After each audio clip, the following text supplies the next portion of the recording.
Here we go.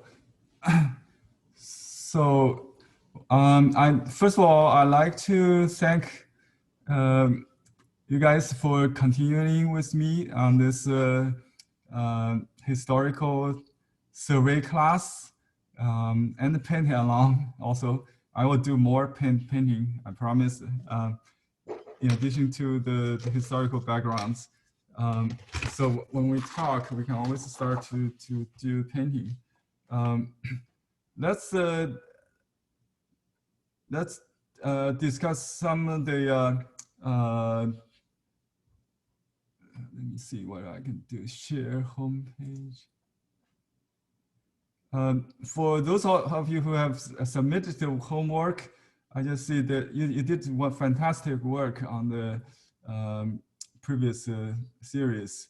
And I'm very confident to say that you are now advanced from the beginning of the last section to here. This is lesson 11.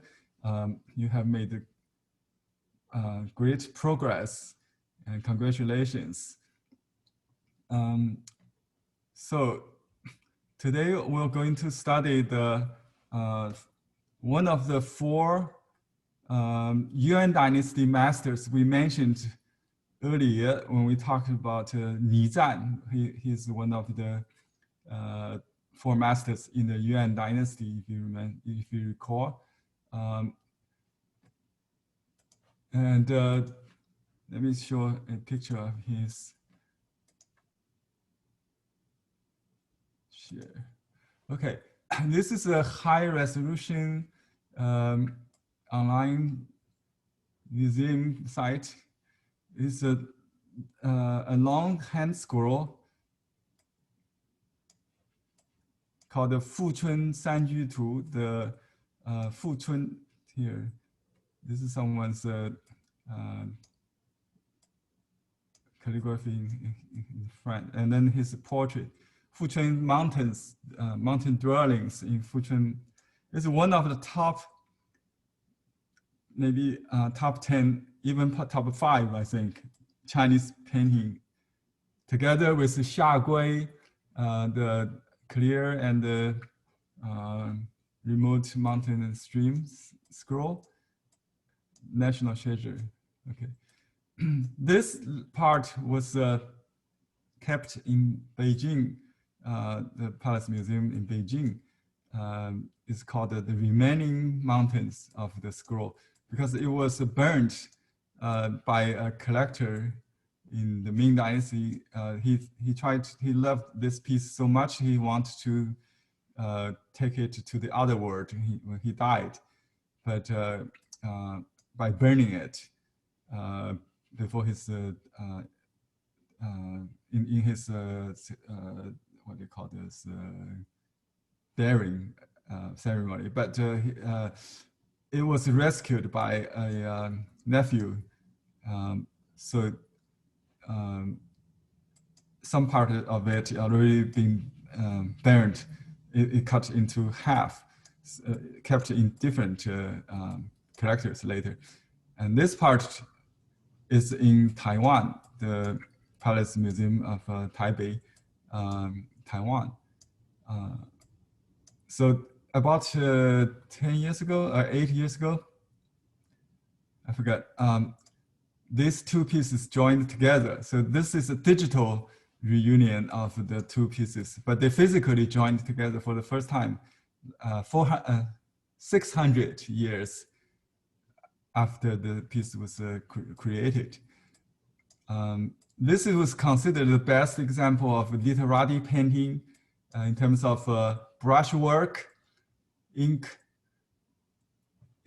usage, 惜墨如金, treat ink as a gold, and calligraphy, brushwork. It's 6 meters long, maybe 7 yards. 7 yards, right? Almost like that. I think the original must be that long.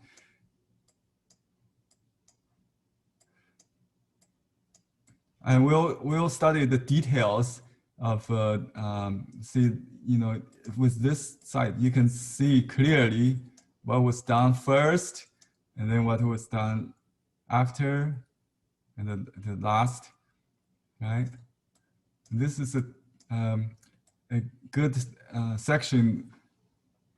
If you watch the video by the late Professor James Cahill, he used this to show the carelessness of literati painting. You know, it looks so casual, you know, like some practice, right? Quite abstract here. It's actually, this dark line is used to cover up some trees, supposedly modified, you know, in composition. You know, you can just do that without worry about what's under it. This is it's kind of like an attitude of carelessness in literary painting. But believe it or not, this painting took him 7 years, starting from many, you know, plein air trips. He will carry a leather bag with a brush and paper, and jot down trees when he see a different tree in the woods. So this is a serious work, not casual. It was commissioned by someone, I think.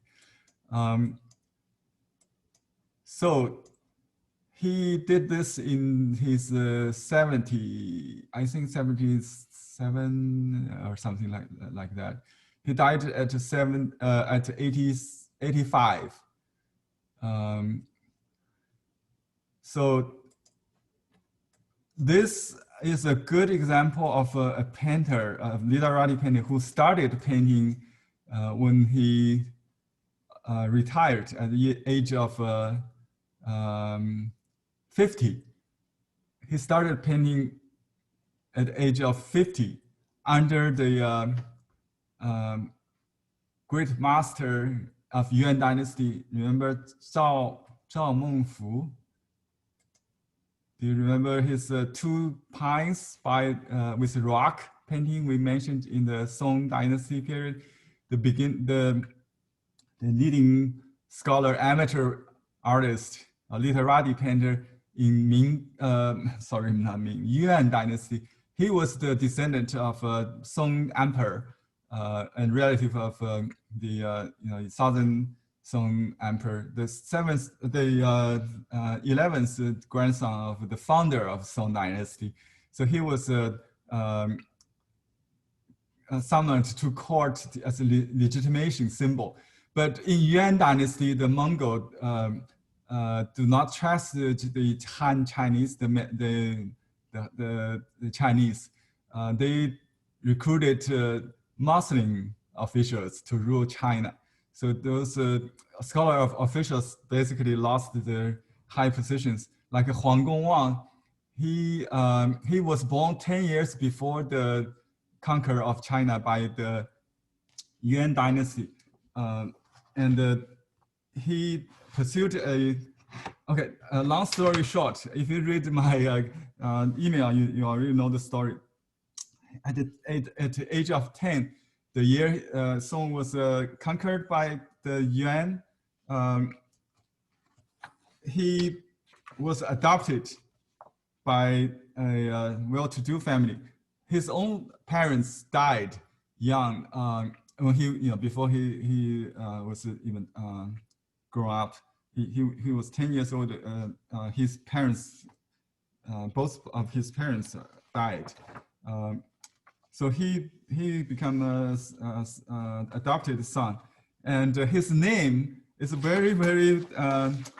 Everybody knows this in art historian circle, or the art students. So I have to tell you this story again.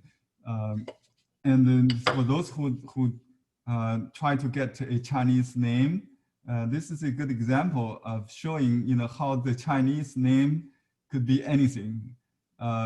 So the Chinese name has two parts. The first character is the family name. His name is Huang, but his original name is Lu. His birth family name is Lu. I have a friend, Professor Lu, right? I just realized that they must be in the same family, because I didn't realize Huang Gongwang, the original family name is Lu, and Huang Gongwang's original first name is Jian. I forgot how to write that. This is simplified. Lu Jian is his first name, original given name, but he changed it. He changed his birth name to Huang Gongwang by his stepfather. And let me write this and explain the meaning. It's a very, very interesting story.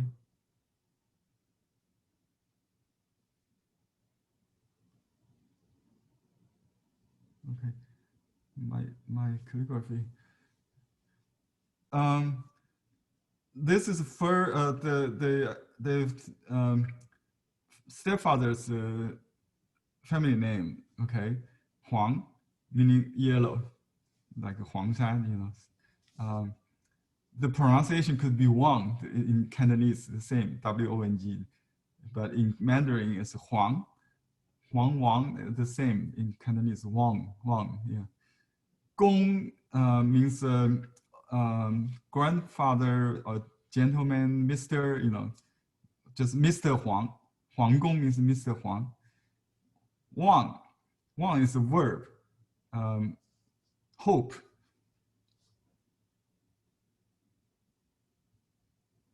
And his pseudonym is a fictitious name, a pen name.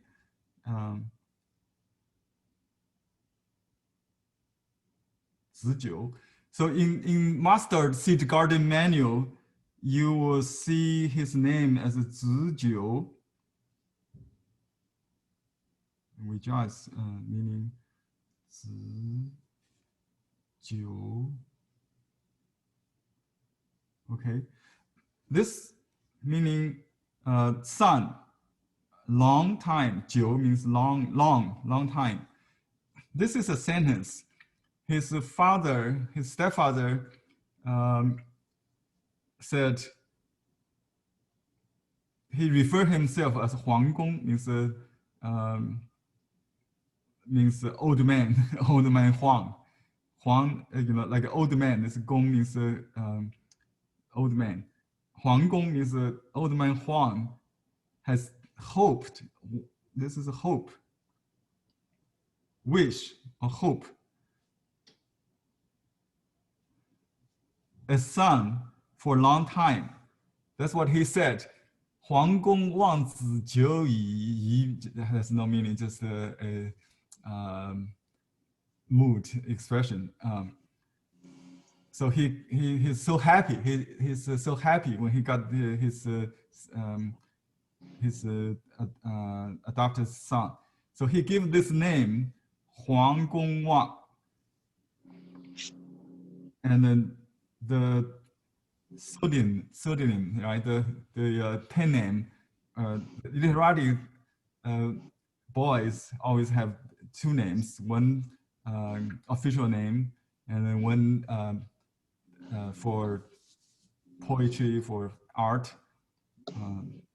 This is Zijiu. So he's known as Huang Zijiu or Zijiu.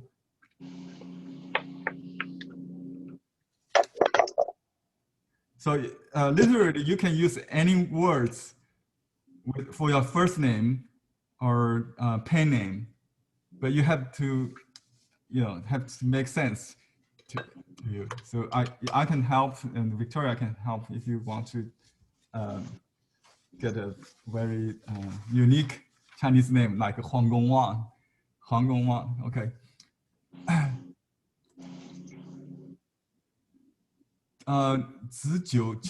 Jiu is the different Jiu. It's the not the ninth song, but the yeah, that's right. Long time. Okay. So in the mustard seed garden menu of mustard menu book of painting, what is a long name? We just call MSG, right? His name was referred as Zijiu or Mr. Huang. You know, everybody knows who is Huang. Very not very popular, but actually it's a quite popular last name. But in the artwork, the Huang, Master Huang is enough to refer to him. Okay, now let's go to analyze some his techniques, so we can start painting. Right? And he is a student of Zhao Mengfu. He's a literary painter, so they have a very different aesthetic taste than the academics, the Ma Yuan, Xia Gui, the Song Dynasty academic painter, professional painters. They emphasize on the stroke of the brush work, the line work, and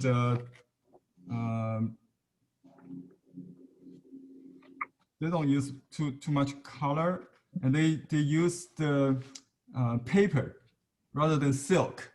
So these are the very different characteristics of the new literary painting style, which will dominate the rest of the Chinese art in the next 500 years at least. So I do some hemp. Let me find an example. So you can look for your email for the handouts I sent. Let me pull that out so we can look at the same. Oops. Let me mute. You can unmute yourself if you need to talk. Okay. Let me see.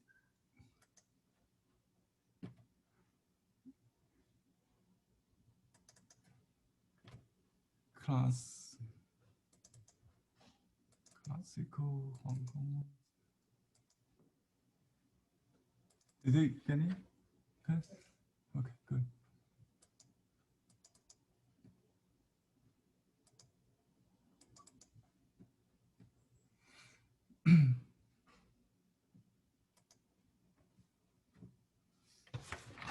Okay, I'm looking up this image. You might find maybe the first one, if you can, just try to identify this piece. This is the section I would start with. It's a middle ground in this painting. Not the hardest, but it has basically some very characteristic part. Okay. I will use this liner, this Renbonian liner. You can use this moss.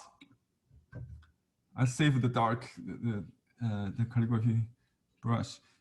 So can you see my palette here? Okay, I just use a little ink, but when we start, I use this moss dot. You can use a stiff brush if you have this Renbonian, the mixed hair liner, or you can use the basic wolf hair brush if you like. These are all fine. You can also use this ink cake. Sometimes I think it's convenient. Okay, So Henry, basically, what's the paper you're using? oh, good question. He used, okay, I think we need to learn by looking at the paintings and try, yeah, this is our first, I'll show you how do I know. So you can tell, okay? That's good. Yeah. Yeah, that's my question. I tell from all the questions, ask all the questions, and I'll show you the answer with the original painting. So it's all there, but I will use this high resolution one. So okay, this is the section we're working on. And the first question is what paper?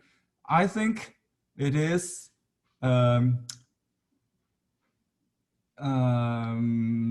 maybe 80% sized or 100% sized, but maybe not 100%, but at least 80% sized. I use sized paper without mica, which is a little less sized than the mica one.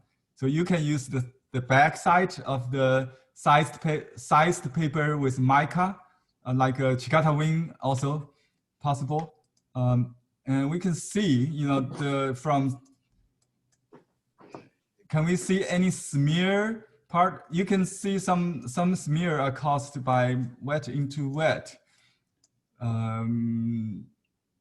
But basically you can see a lot of hard edges. Yeah, let's see. I think it's sized paper. The raw paper is not used until the Republic, I think, become dominant.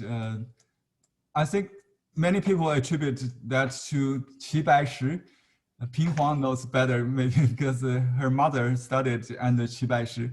Qi Baishi started to use this cheap paper, unsized paper, which is less expensive, to do his freestyle paintings, including landscape. So he made the raw paper popular. Before that, I think they used semi-sized. Still, the majority of painters in Republic China, not alone the Ming Dynasty, they use this semi-sized or sized paper. I think maybe some artists like Shitao could use raw paper, but he wet the paper. He paint more wet into wet. So I'll do, we'll study that as far as the paper is concerned. But for this painting, definitely is this. I have seen many people try to copy this with the wrong paper. There's including the book in my hand. I will show you. They use raw paper and sized paper. They can never get this done. So if you took the class day before yesterday, the Li Yewu class on the flower painting, that's the same kind of paper we use. Okay, and I will use light ink because he has written a book on the secret of painting landscape. In that he said you should always start the painting with light ink. Okay, let me see.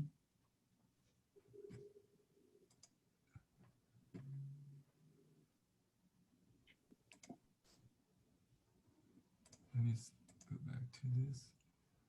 Okay, so when we do this copy, I try to make a complete composition if I could, but limited by time. Maybe I cut further. I'll just do this trees on the left, on the right. Let me see, my left and right is different. Okay. And I have this copy here, but I don't know if I can put it on that. Let me put a paper. It's a sized paper. It's not going to smear my book, I think. Let me just, for safety reason, I just put another sheet of it. So you can see my sample and next to each other. Is that a good idea? So I'll just do this, all right? So Another question immediately pops up is, should I do the trees or the rock first? The answer is rocks. If you look at the intersection, the crossing of overlapping of a tree and a rock, you will see rock right across the tree. However, it is possible that he just make the rock cross the trees regardless. So probably it doesn't matter as long as you use light ink to start, and you can change it. So let's do the trees first. But keep in mind, he might have done the rock first. Okay. So when I do this, I can use a charcoal. Let me see. I will just mark the height of the tree briefly, to where the split is. So, and you need to see which one is the front, and that's the tree you want to start.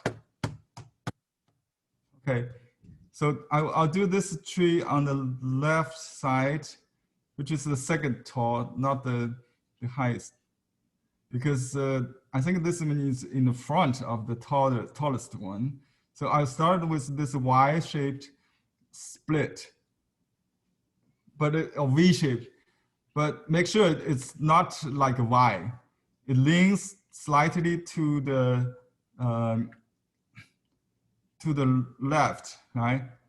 So I hold the brush. It should be, according to Zhao Mengfu, trees should be like a seal script calligraphy. This is a very lean one. So I use quite light and quite wet brush. Just quickly draw a line on the left. Then I don't need to look at the original. I match that with my own stroke. Now I'm concerned with the thickness of the branch, the trunk, right? And I'll do, you can start to do branches, but I'll just draw the second tree.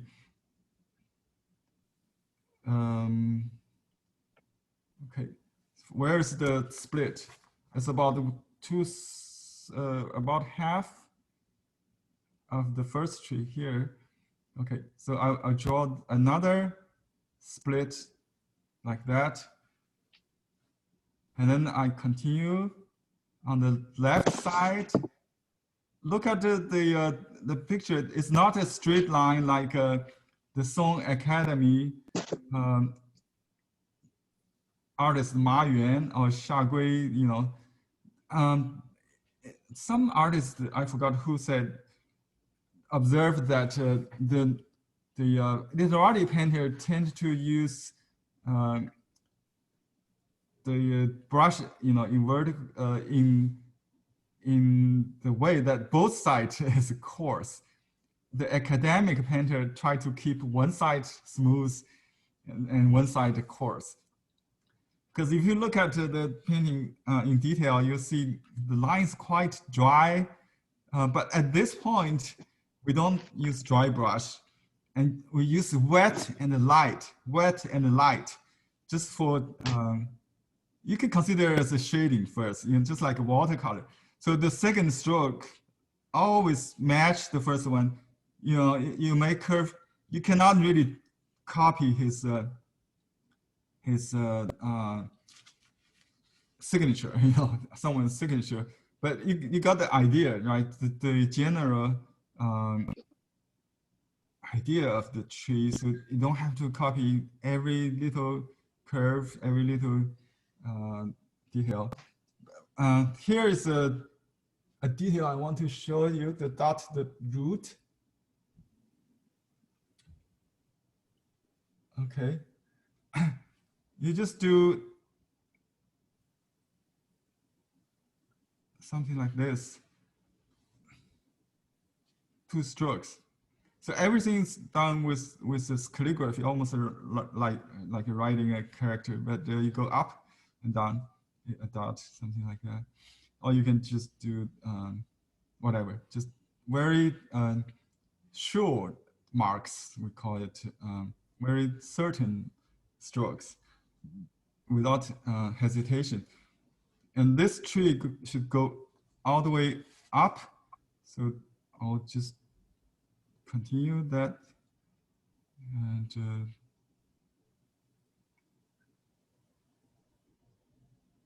it links a little bit to the other side, to the right.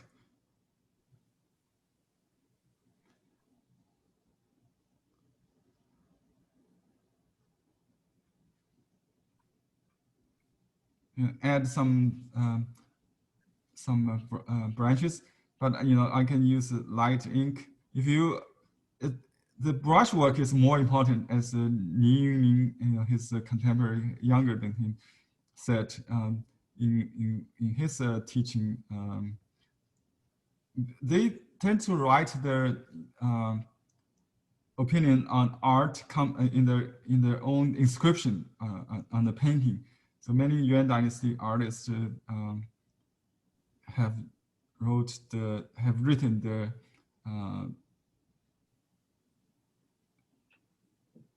what they call this commentary of their on art themselves, on their own painting. And here's a crossing branch. I want to make it might be different, than the this one is darker, so I can use a little ink. Just make sure it's in the front of the. Okay, I think this one's a little lower. But where the 2 crossing is more important. So I'll just change this a little bit, and you can make this longer. So always the left and then the right side match it. And remember how we turn the from trunk to branches. We showed in the first series when you do pines, right? So you make a stop, a dot, then continue, something like that. And I'll do a 3rd tree. This is the one which is behind, but it's quite dark. I think later he designed to extend the root, so it could be on the same plane of this 3, but it's a little behind, definitely. Yeah, this is the main tree. And yeah, I'll just follow his steps. So we don't start from the root, remember? We start from more or less where the branch starts to split. And you can see his strokes very loose. Maybe I just hold the brush like a pencil, and instead of like a Chinese way, so I have less control and more like a shaky hand. Oh, I made it to lean to the left. Let it be, because you don't have to copy exactly the original. So I just use my 3 fingers and I hold the brush higher. I just try to make it this kind of, but still it's a tip concealed stroke. And this tree is called a crab claws, but it's not really long like the Song Dynasty master Guo Xi's, but it's still kind of simplified. He was born in the end of Song Dynasty, before yeah, so he's quite he lived, yeah, when he was adopted, that's the year he was 10 years old when he was adopted by a different family, and the Song Dynasty ended. So he's considered as a Yuan Dynasty master, and I'm sure he has some influence. So it really doesn't matter, I think, which tree is in the front. I just make them hard cross sometimes. It's more important, maybe the dense and the sparse and the small and the large variations. So the depths, just yeah, you can make some hard crossing even. So I'll do this this tree on the right side here. Okay, so where do I start again? Yes, the place where you have a major division. Okay, and then you look for the end of the tree, which is higher. The root is higher because he did the plan first. So I can draw this first, the ground. Just we can maybe mark it here. Just so that's the different plan. This is very important, and it shows the distance. Okay, and this at this layer, this plant, the tree do not have any root details. The root is less detailed. Okay, he does this quite fast. So I don't know why. Oh yeah, he had the inscription telling the story of how he did it in 7 years. So he added some details and some washes here and there during the 7-year period. But the main framework, maybe he did one section this year. Henry? And, yes. I can't hear your voice. Okay. I have you pinned, but I can't hear you. You cannot hear me now? Darlene. Oh, that's the other Henry, not me. Yeah. Okay. Maybe you can adjust the volume. Why doesn't he change his name to something else, like Harold? Honey, be quiet. He can hear you. Okay. Anybody else have the same problem? I changed the microphone. Is it better, Charlene? I changed a different microphone. Does this sound better? The sound is fine now, Henry. Okay.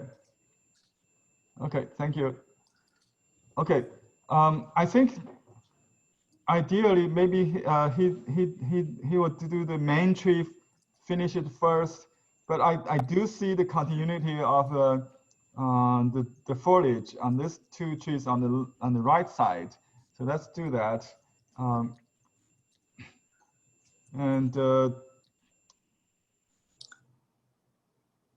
Let's look at the original again in detail. So we have some questions about next step, right? So that's my question is, should I do the wash on the trunk? Let's find out. Okay, so you can see here's a characteristic of his painting. He probably did this in multiple times, at least 3 or 4 times. And you can see each step, like here, the soft color, very light, almost no stroke trace, and some stroke in medium grade. And you can see some little curvy lines, and some straight, indicated rhythm of the brushwork. But if you look at it from distance, they all work together like an orchestra. A different instrument play different roles, but there are Yeah, it's like the key is when you add, you modify your previous layer using a different tone. And the second point is do not repeat exactly. Do not repeat exactly. You can go off a little bit, inward or outward, just go off a little bit. So they overlap instead of repeating. You don't repeat line, especially if you're not familiar. That's why I purposely wait. Probably he didn't wait long, so he's dark right into the wet light. It's okay when you know this 2 point. Do not repeat. You can break the ink, and you can modify. Like it's here, you can see the original part is straight, and he made it a little curve. Use darker ink, so you can redefine the shi, the movement. Okay. Basically, he worked from light to dark, and the dark are generally drier too. On this foliage, he starts from light, then dark, but they don't break each other. Not like the Zen painting Seshu's style, please. That will be wet into wet, but this is dry into dry, wet strokes. Wet, dry on dry, dark on light. Do you agree? That's just my interpretation. And you can see how the dark is and how wet and the light is, right? Let's do that. Okay, I'm going to use, first of all, basically a lot of water in the brush, and then just you get some ink here so you can see. So this is my dark. I don't load the brush with you will see the difference. Let me show you if I do this on this kind of paper. Yeah, that's probably okay. But if you emphasize on the gradation in one stroke, yeah, it's not going to work like a raw paper, So the dark will turn the stroke into dark, not keep it separated. You cannot do that. So this is similar to Song style, Xia Gui style. He also does the light and the dark separately, and you can break them if you like, but basically they are applied on the sized paper in 2 steps. So light first, yeah, light first. Okay.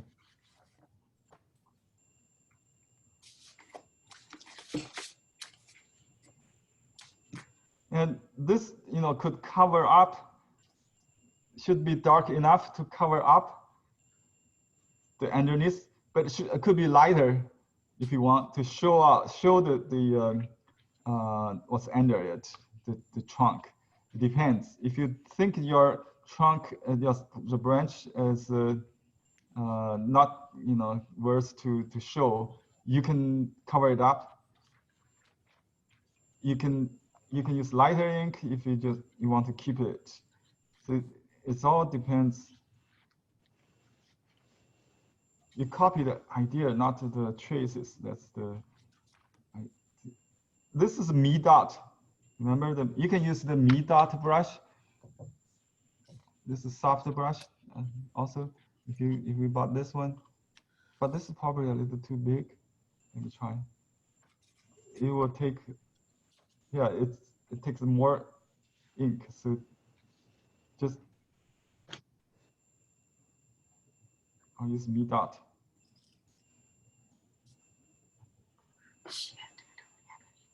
You can overlap with the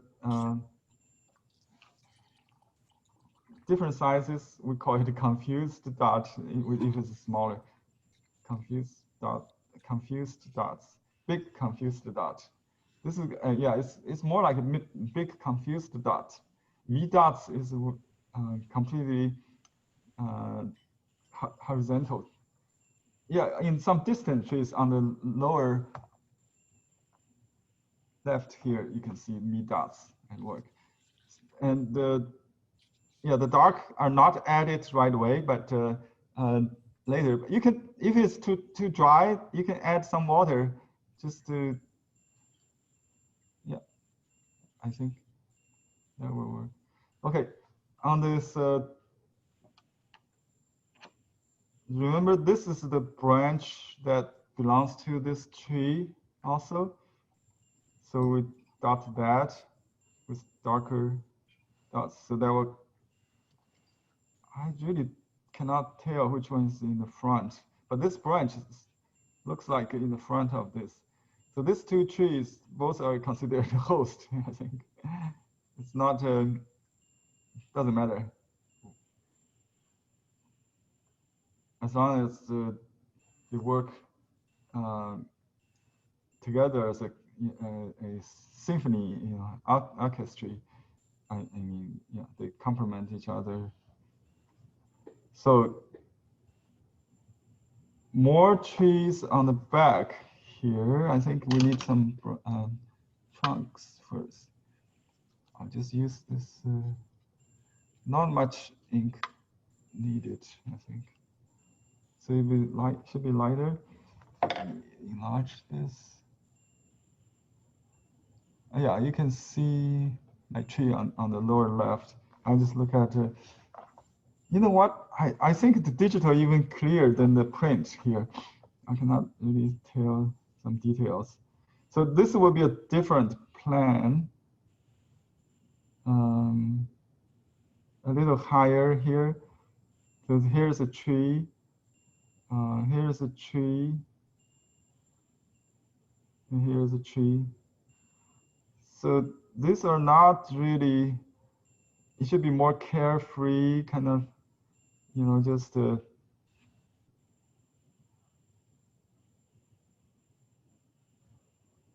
one stroke and maybe a second stroke overlapping a little bit. Could be repeat, but here we have a little bit more trunk to show on the other side. See, I need to take a closer look. I have an obsession to copy the original exactly. So I mean, understand the original.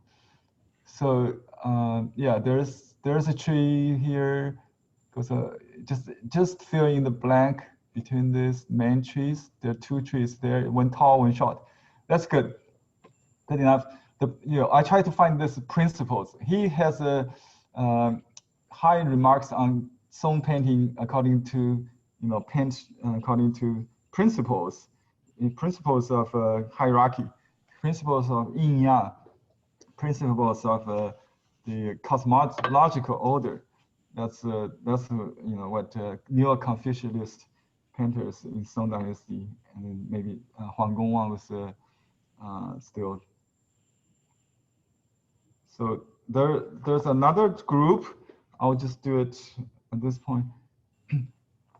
So there's main tree in that group as well, and I need to determine the direction is almost echo the first tree we did. A little bit lean to the left, and then split into. And there's some dry branches like a staggered horn or deer horn on top of that, because many of these details will be covered by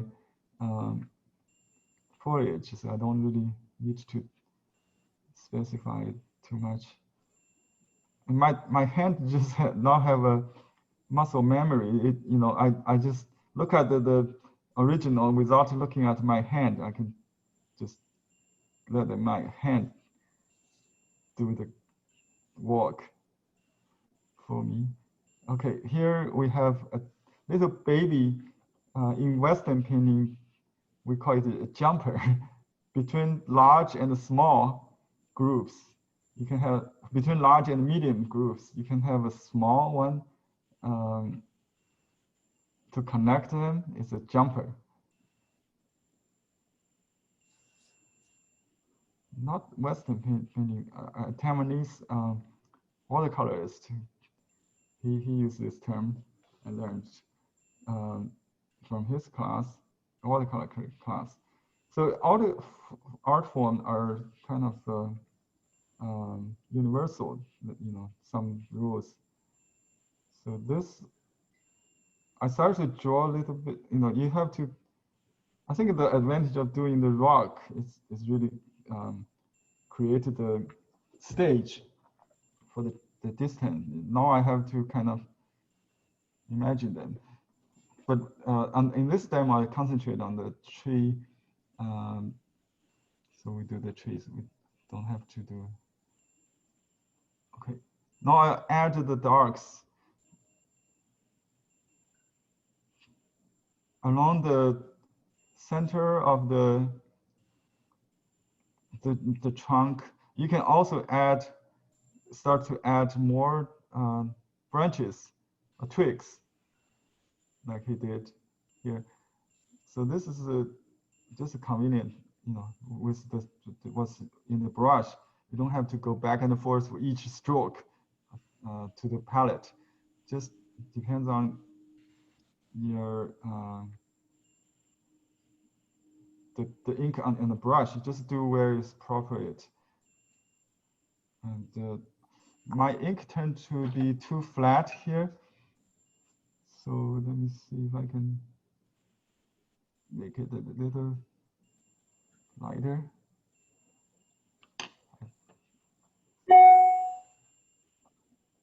While I wait that to dry, I can draw some accent in the on top. Oh, here's another point I try to make. How dark is this ink? It's lighter than you might think. Let me show you the proof with the original. So if you look at this section here, you'll notice that the darkest dark are the moss dots. It's like a drum in the artistry. And these are not so dark as the dark foliage, not dark as the moss.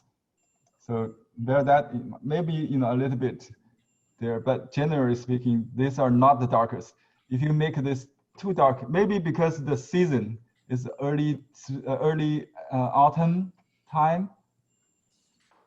So this dark on the trees are not the darkest. This is probably maybe, you know, on a scale of 10, maybe 7 to 8. This is 9. Okay, maybe the calligraphy is 10. This is almost 10. Yeah, could be 10. You can do this at the time you do the calligraphy. The same brush you do calligraphy. Understand? So this ink usage is the most difficult part to copy. Many people just like myself, very, you know, easy to mess up this kind of this dark and light relationship. And you can use drier strokes, or you can blot it to reduce the darkness. Sometimes we can do that. Let me see. I can use just the same paper, not so absorbent. You know, you can reduce the ink if it's too dark with blotting.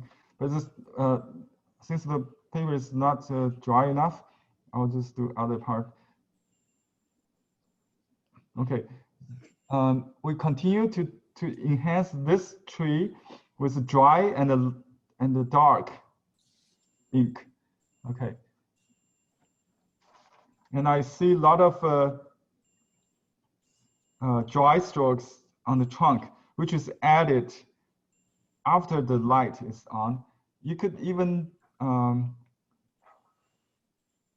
do a shading. I think that could be done the last. Then we go back to light to do a wash.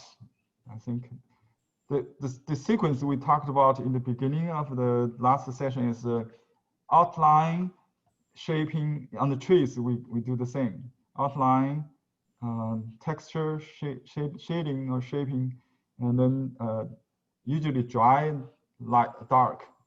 And then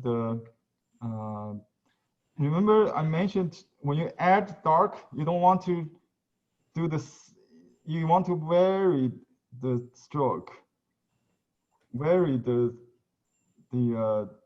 not repeat the same stroke. That's a hard part.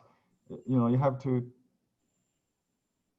remember, if you repeat, it will be heavy-handed, or make it too boring. So if you keep it loose, like dry, it's good. It's also a way to avoid repeating. So you can just scramble. We call scrambled. It's dry brush, and you can draw this tree with a very fine split brush. I think almost like a split brush. I have tendency to repeat myself. The line should be a little bit off, maybe somehow in, some out, in and out from the original. So that gives a more interesting music resonance. What they call this 气韵, the resonance of ink. It's like music. Yeah, you combine different tones and the different lines in this case I was talking about. Okay, and you could add a third time, So this is the point I try to emphasize. Do not complete in one step. Leave room for change, adjustment, always. So you don't make a dead solid lines like the academic painter may do, and they just make a solid outline and then fill in color or ink wash, very organized, very like a procedure work painting. This is more carefree, freestyle painting. So this is a little bit freer than that, spontaneous. And the spontaneous is in this kind of stroke, loose, yeah, very loose, almost nothing is very solid. You try to be careful when you make these solid moves. Just be careful with that. Like even the darks are very loose because they're dry, lots of flying white. So it shows through the light under it. So that's the point. You don't cover the previous layer. You let them work together. So see, if it's too wet, you just charge the original, the previous layer, not really adding to it. So I'd have to wait to dry like he did to a little bit longer. And this tree, I think it's a good idea just stay with one brush, which is the mustard brush. So you don't have to change the brush all the time.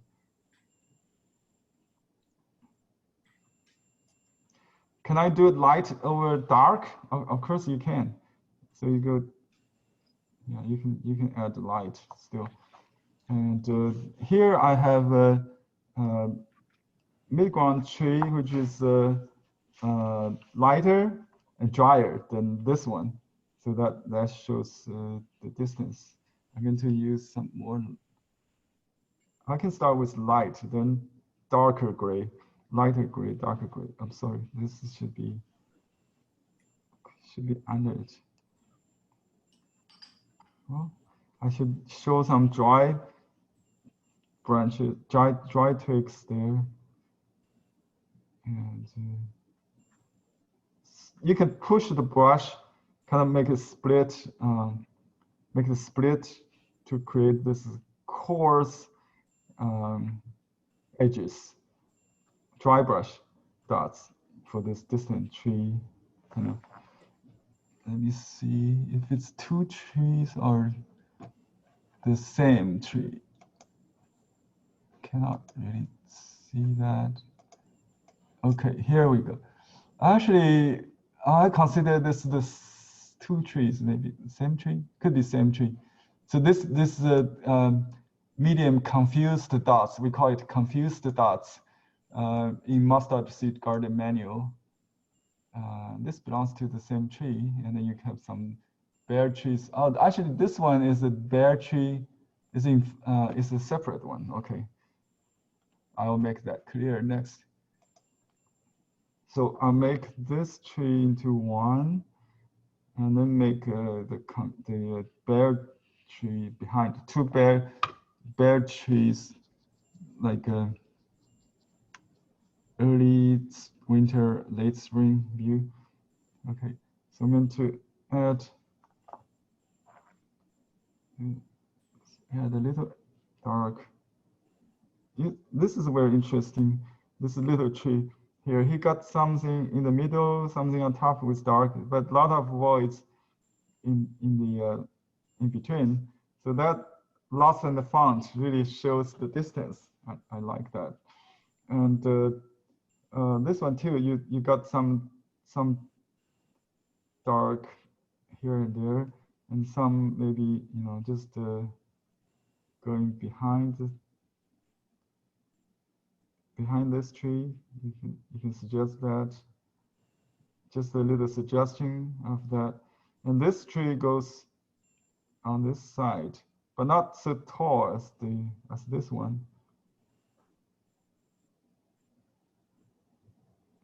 A little new style, horizontal one.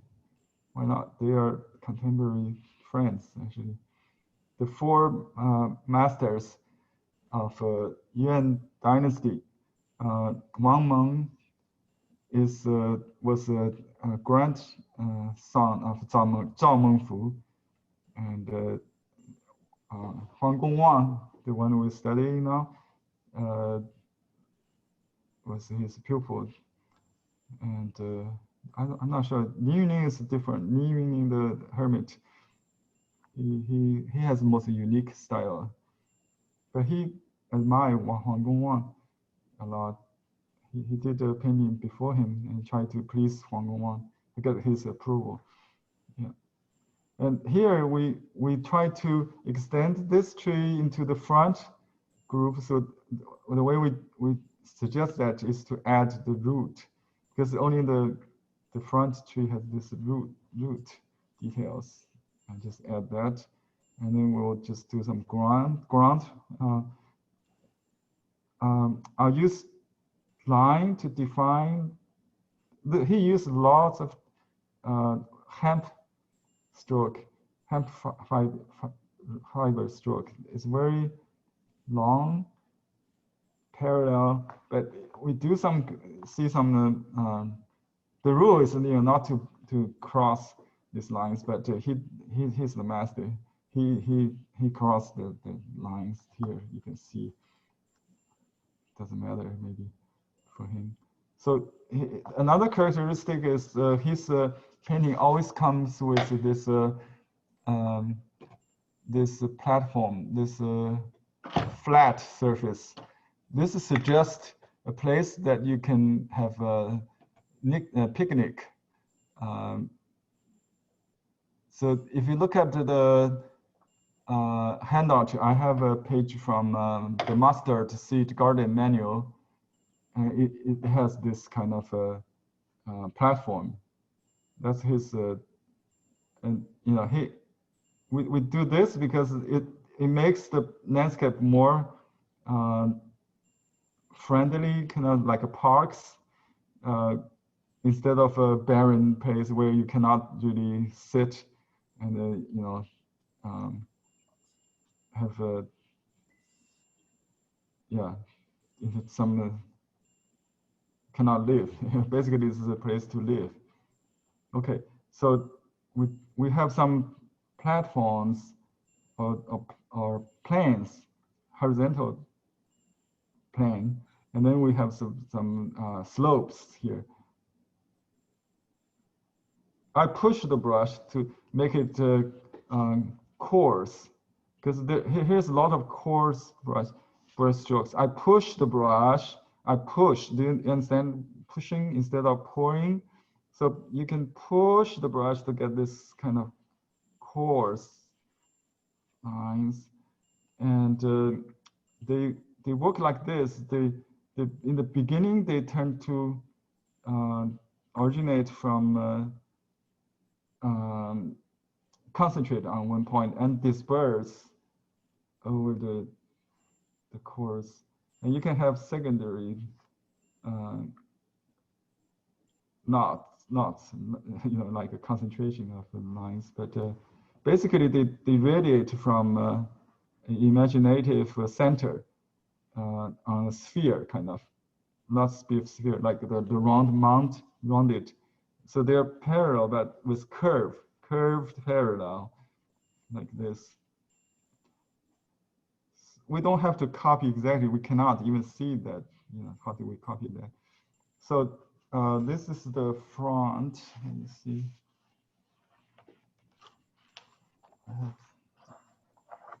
So this is how far we go, right?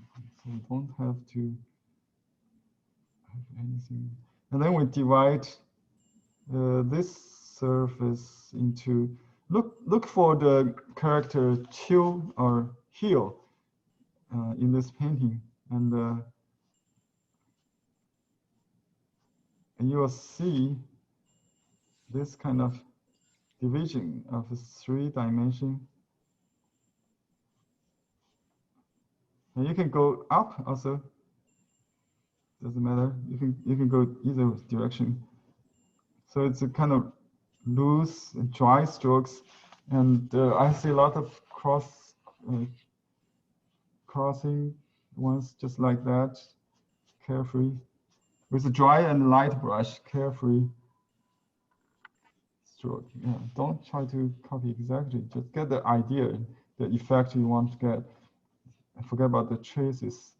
Okay, so here is another element here. It has a raised little mount kind of earth. He was born in the hometown of Victoria's Changshu, right? Changshu. I mentioned Professor Lu. He's has the same original family name with Huang Gongwang. He is also from that same county near Suzhou. Suzhou is the like considered the Chinese Venice. Venice is a big water town with gardens, very famous with gardens. Suzhou, have you been there? Chinese garden city. Suzhou, and the suburb of Suzhou is Changshu. He was born there, so they have this kind of lake view. But this painting was done in Zhejiang province. It's a river called the Fuchun, the same name as the this mountain, Fuchun Shan. Fuchun, actually Fuchun is the river name. And here we have this cliff kind of X-cut stroke. Just, you can do it with the spread brush kind of flat like this. So you just draw like, yeah, this is a Li Tang's short small X-cut stroke. And notice the direction change. Direction change kind of with some kind of perspective, indicates some perspective. And I just draw a line like this because this is light. So you don't have to avoid the trees. He probably did the land first. Doesn't matter. But he is, you know, it's light. So you want cover the trees really. Just this is kind of carefree, kind of manner that we have. So you just paint right through it. Yeah, just like here I would do slope like that. I'm sorry, I think I lost the. Oh yeah, he's here. This is the composition. Oh, right, it should be on this side. On this side, because this way. This way, yeah, that's, I lost it. Okay, so this is the slope behind it. And let me just make another high slope, whatever, I made a mistake here. Because this is so light, just suggestively draw some background texture, noise, maybe. So it creates a sense of depth, some background. Okay, just take it easy.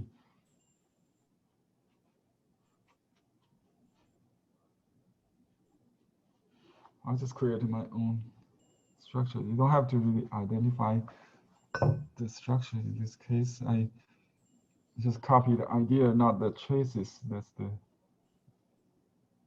advice. Okay. So I add this dry, medium dark to the distant trees. And maybe I just dot dark and then I blot it before it gets dry.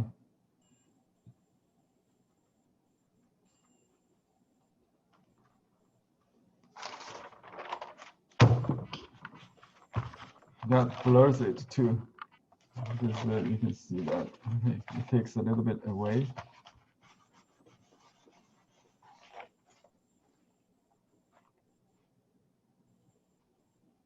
So dry on wet, dry dark on dry gray on the light wet, but also dry on dry. But with this this kind of loose edge, coarse edge, they work together as a whole.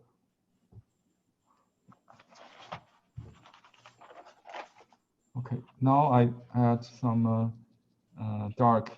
So I need to make this host tree dark a little prominent with this dark accent.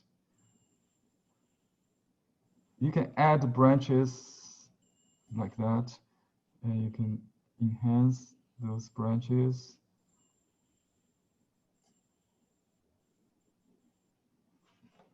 And remember the dark, I tend to use the darkest dark already. It should be kept for dots, the mask dots. Very easy to go dark too early.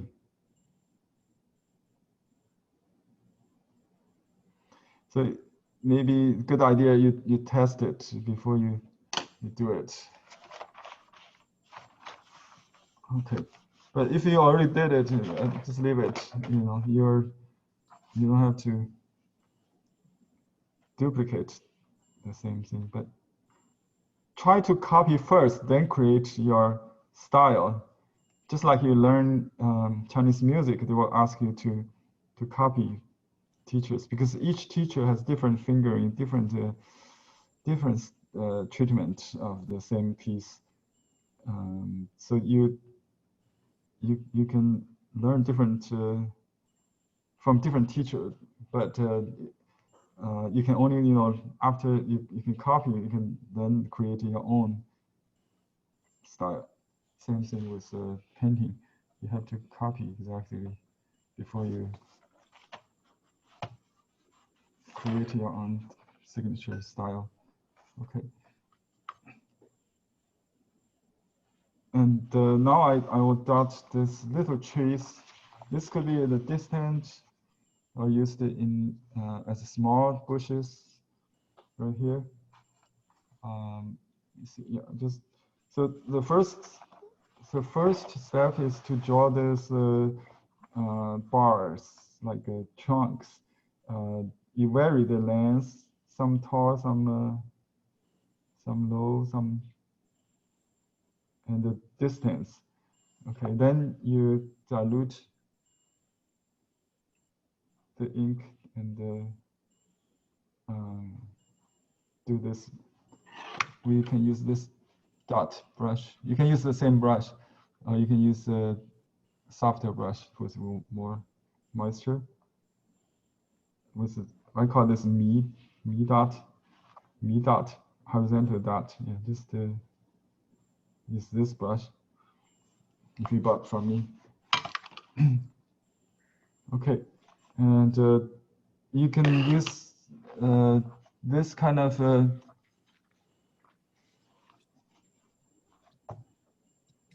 there's some kind of like washes, I think, shading wash on the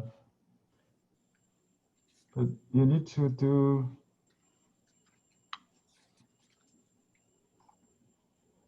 lines first and then enhance the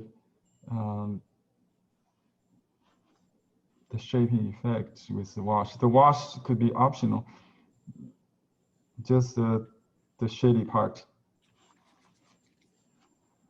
I lose the track on where I am, but it doesn't matter. So just like a slope from that direction. Okay. There's some short, low cliffs there, I think, and then some. So I just use this split brush to draw this distance.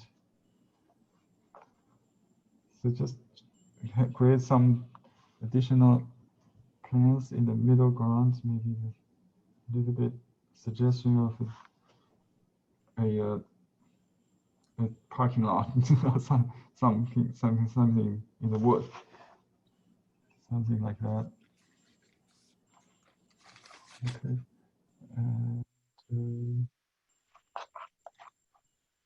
Yeah, you can draw this separate the plants with a little shading. Very loosely. So not really wet wash completely, like overall flat wash, that kind of thing is needed. You always use calligraphy strokes, the same kind of stroke. You know, the contour could be the same as the shading in his painting. Then you use wet stroke for this kind of dry one. It could be dry scratching, you know, sort of wet wash. The last thing I'm going to do is the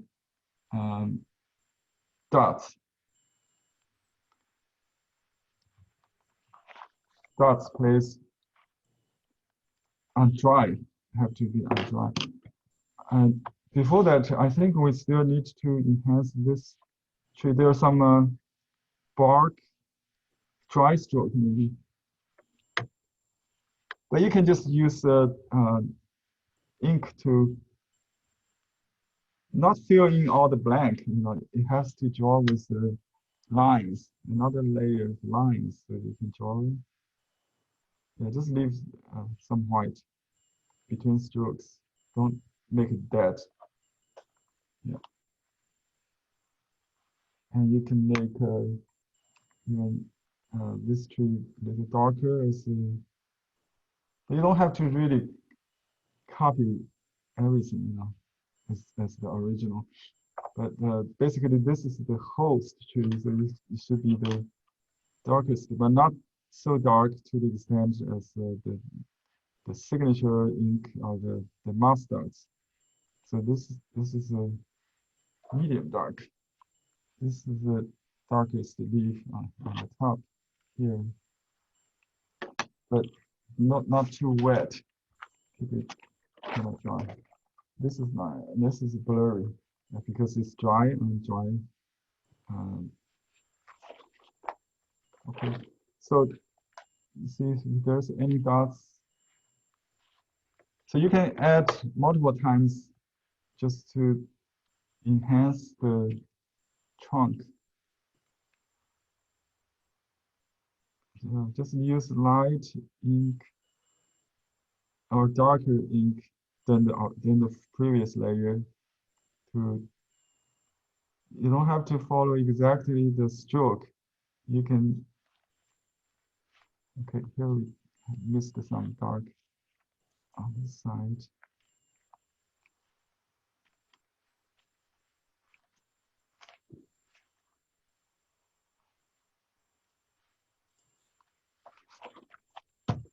I find blotting is very effective than get the light because this will reduce the grade from 10 to 8 maybe.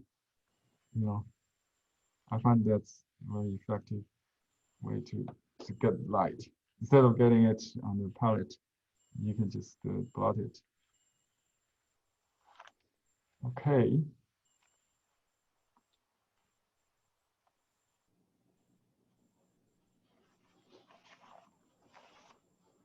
All right, let's see if we have tried enough here. And let me just show you another technique since I have room here for his rocks. Like, let me show you what I'm talking about. He will add small rocks on top of this slope, right? You know, overlap on it. It's very unique approach. Carefree kind of approach, you see. And especially on the in the middle part of the painting. Let me see. Where is that?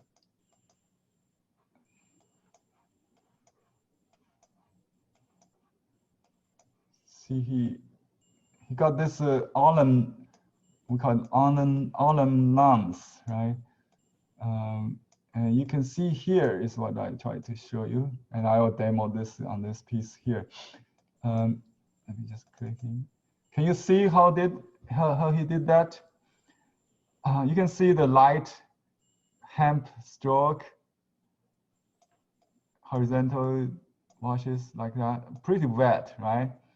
And then he added the trees, and look at this rock with dry gray, yeah, just alum lumps. You can add a group of that here on our painting. Just like that. Let me find the example here. Actually, we have some small rocks here.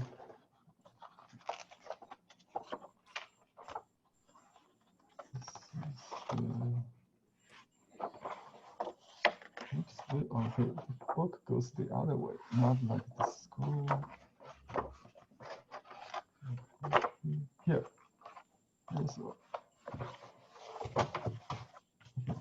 here's the part. And I'm going to work like this. So I use split brush. I can just use this. Use a paper towel. I'll just use some wasted painting. I dry the brush and I use quite dark ink, but very dry. I try to make it pointed, but this brush is not pointed. I know it. That's why I use it. So I'm going to add this ghost rocks. You can see there. It's just the impression of rocks around the slope.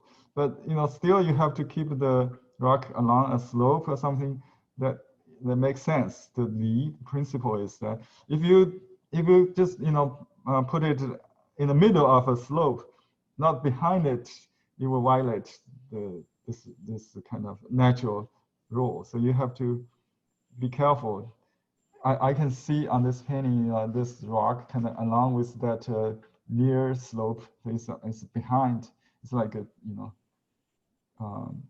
yeah. There's a ground for them to be grounded. I think this ground is a slope. So that's you can put a rock right on top of that.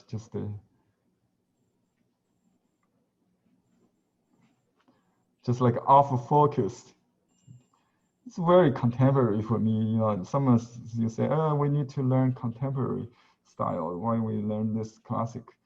I think this, Chinese calligraphy and calligraphic painting is very abstract, very contemporary, very postmodern. So you can, you can see this kind of montage or overlapping images. It's like it looks so realistic, right? Because the principle is realism. It's the Tao of So this is how I see this painting, and I can do some background mountains still like here just to take advantage of this little painting. So if we make it into a complete painting, we may need some hills like this, and you can flip the side. So I would do. Let's see, how do we do that? I'll just follow this slope. So we go. Just draw a line like that, I think.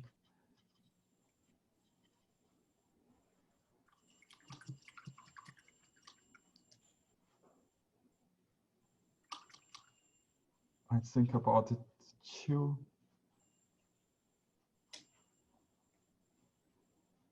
So just create a slope there and some rock. And some rock there.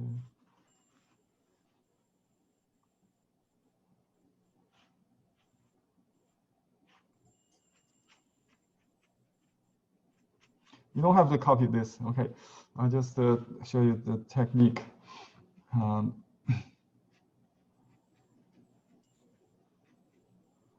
Okay, just cross the tree because this is light. Cross the tree is fine.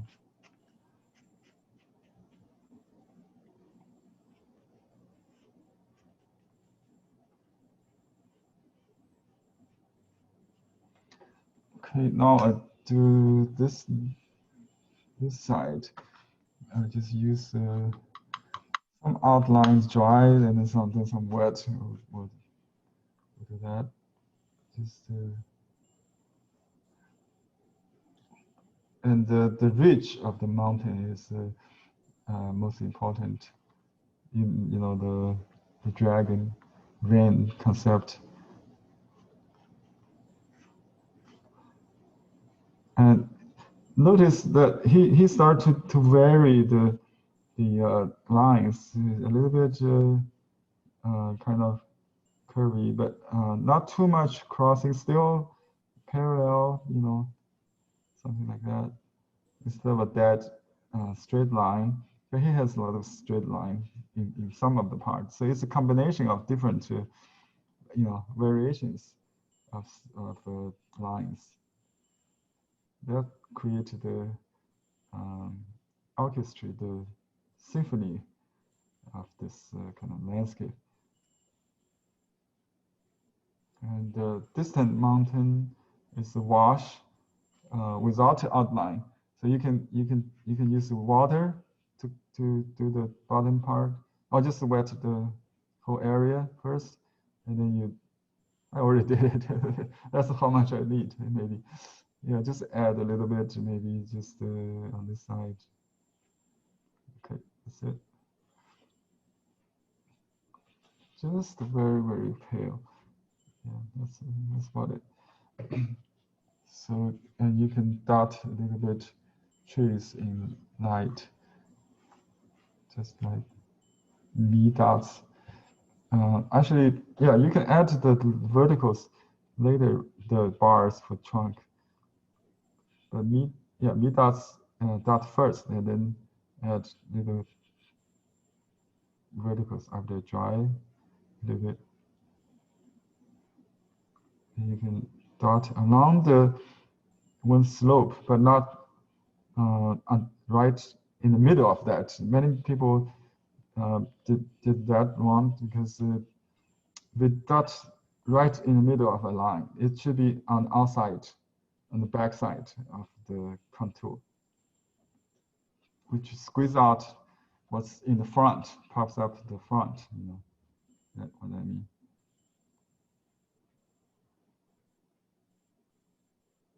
And you can dot along an imaginative line without the line later. That's how I do it. And you can use a little. I use this little trick here. The glue with a little ink, so it will not smear. And you can add a little line, wet into wet.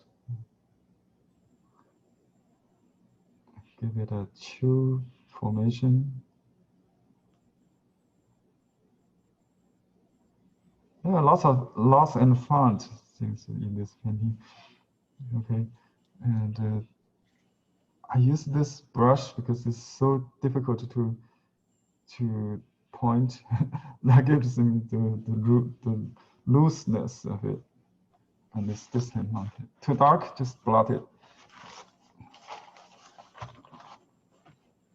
Okay, that's it. And let me dot the mustache and the signature. If you want. It's not really. Does it look like a complete painting?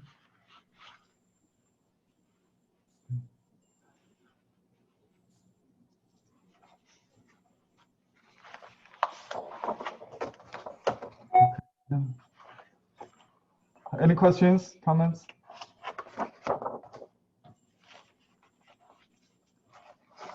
Maybe unmute yourself. Unmute you guys. Henry, Yeah. do you sell that book?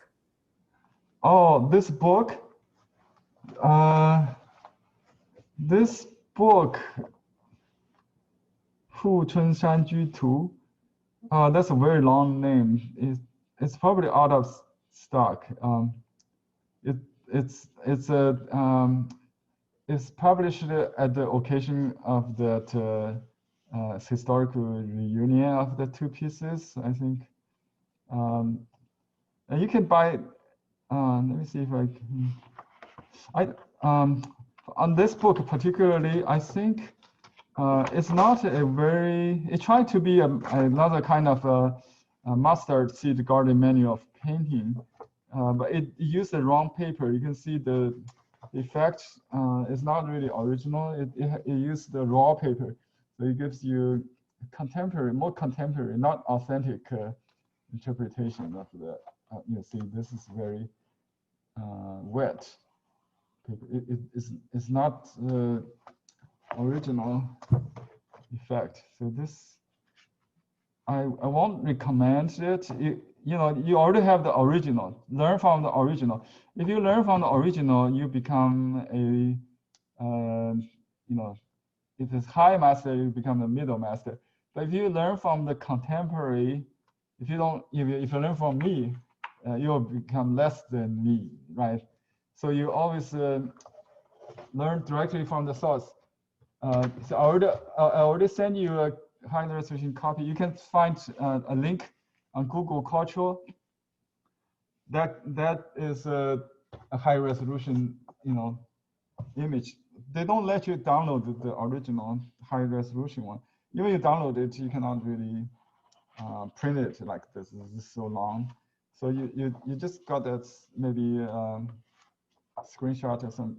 I sent you about 10 sections details, including this one. That's good enough to study. So this book is in Chinese. Basically, the texture is in the. I don't think this author didn't really quote it, but there's only one important contribution. He thinks it's original. He quoted, but he said the others are cliché of the Song Dynasty treatise. Like, what is the name? The essays on writing on painting. This book, the Chinese on the art of painting, it mentions in the Yuan Dynasty period, it quoted the 4 taboos, 4 things you need to try to avoid in a good painting. The most important thing in painting is the reason or the principle. A good workman can grasp the li of the principle of painting in color, but to use the ink properly is very difficult. He quoted an ancient artist saying the use of ink is most difficult, even for him. And he said here, Li Chen treated, okay, here.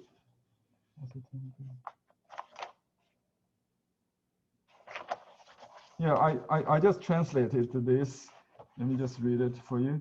So he said there are 4 don'ts. Don't make the painting slotchiness. What's that word? SLOUCHINESS. Slotch means too strange, too too strange. It deviates from the ancient tradition, antiquity. So in Zhang Mengfu, his teacher's words, a good painting must have antiquity, must have indicate the transmission of antiquity. That's, if you don't do that, if you try to create something fashionable, something new, it's slotchiness. I don't know this word. SLOUCHI, slotchy, right? Slotchiness. And the second don't is sweetness, or tian, which means less ink, too much color.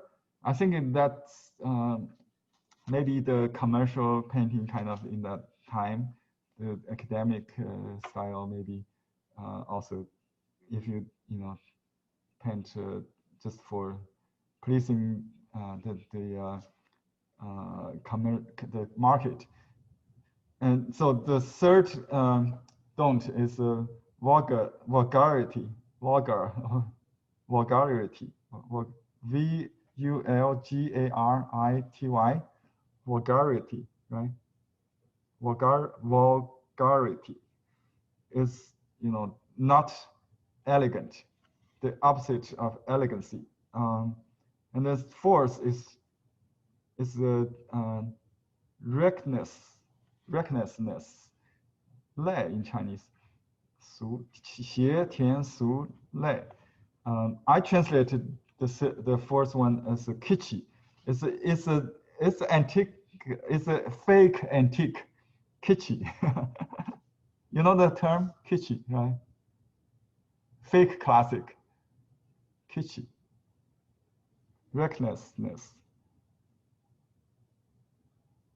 So this 4 sickness we should or don'ts we should keep in mind. So the good painting is elegant, should be according to tradition or principles, and not too colorful to please the common people, and not too stiff in copy the ancient. Try to have a life, a qi of your own. Okay, now I'm going to add this dots. Can you see? Okay, look at my brush. I use a mustard brush, the new mustard brush. So the dot I put on is darkest on the foreground. Still, we need to vary the tonality according to the distance, you know. So notice that rhythm, the distance between dots, it could be wrong. If you put a dots without people tend to do dots in one line and without vary the distance. So this is very important. And vary the size. When you paint the dots in the distance, getting lighter, let me add a little water and then smaller maybe. Okay, and concentrate on the ground. It's more like the little plants, suggesting the little plants on the ground. And you can dot the trunk. I don't see any, but here, there, you can adjust that in there. Just add some, just hide some problematic. Connect some strokes. If some strokes to sticking out, like I define this this edge of the parking lot behind. Okay, and yeah, you don't have to do a lot, but see, this is 3 is too even. You just make it lighter and then add a darker one, maybe just 1 is enough. And I don't see any in the distance. We don't have to do the distance. We have trees on top of that already. It's good.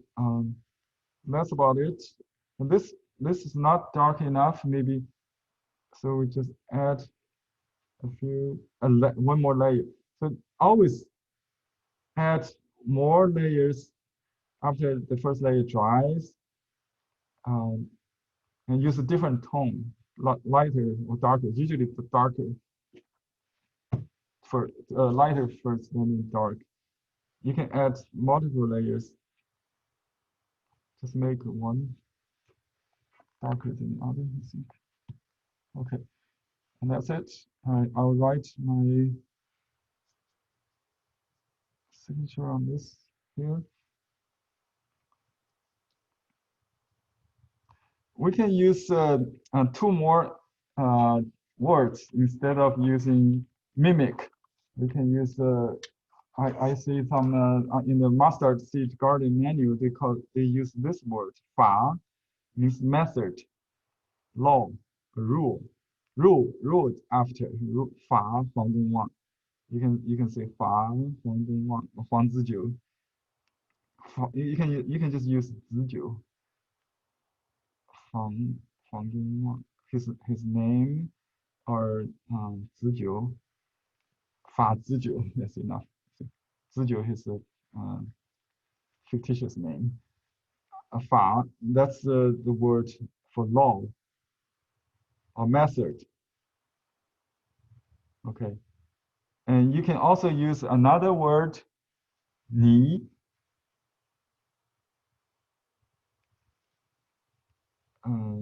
I think there's a traditional way. It's like I forgot how to write that. Ni. This is a simplified ni. Ni means to paint in the style of more creative, just in the style, and use the same artist name. So this could be also used ni. Pronouncing is ni zans ni, and this is fa. So we can say fa here. Huang, we're learning his method here. So not everything. Huang, 19.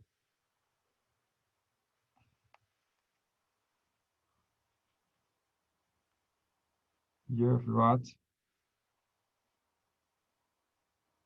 I just write on the trees. It's okay. Okay, the year of rat, Henry Lee.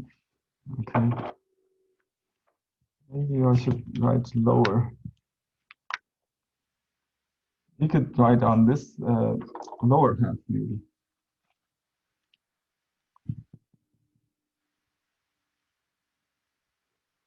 Okay. Oops, smart. Now I can use, not a good idea to put a seal on the same lines. So, but you can do that with, just leave it for collector's seal. Yeah, maybe I can do another seal, just.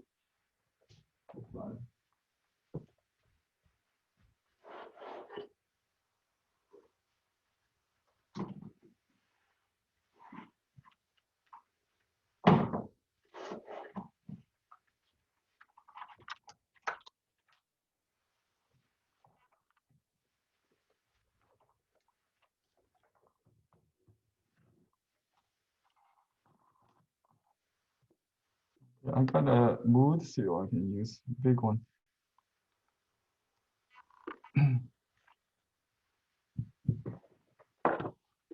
It's a phrase from the peach blossom stream, 桃花源记. Taoyuan means another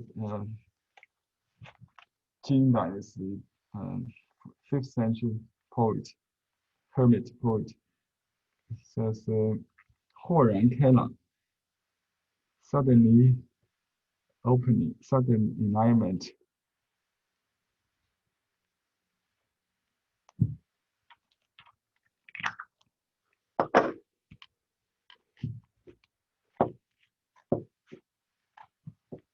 Okay.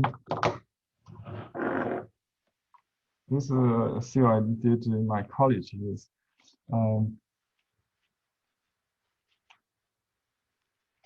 Yeah, that's the complete. That completes the as a practice.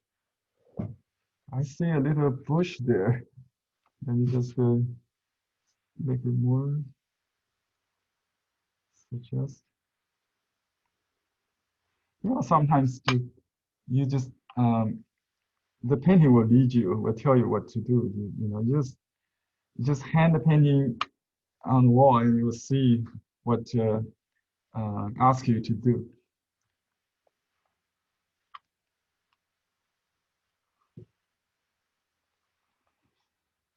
Okay, how you guys are doing? Any finished work? Any questions to show us? Henry, this is Lisa. I have a question for you. Yes. Using this paper, I'm using a Shuxuan. Yeah, Shuxuan. And so what I'm wondering is, let's see, is there it turns so light, and I keep putting more and more layers on. Yeah, you just use. So I'm showing you this to see. Okay, if you can see. Can you show the effect? Maybe more ink, less water. Let me see. More ink, less water. Okay. You're on this corner. I'm sorry, my book is behind. Let me pin your video so I can see. Okay. Yeah, it just don't expect to finish it in one application. You can charge it. Let me show you the ways you can do it. The first step is just to create a shape of the stroke. So and he said in his book, A Secret of Landscape Painting, you start light because you can easily to modify it. You know, you can draw a tree, you know, to something like that. Page of the book. Your Huh? What's the page of the book? What's the page of the book you are using? This book? What's the page number? Which book?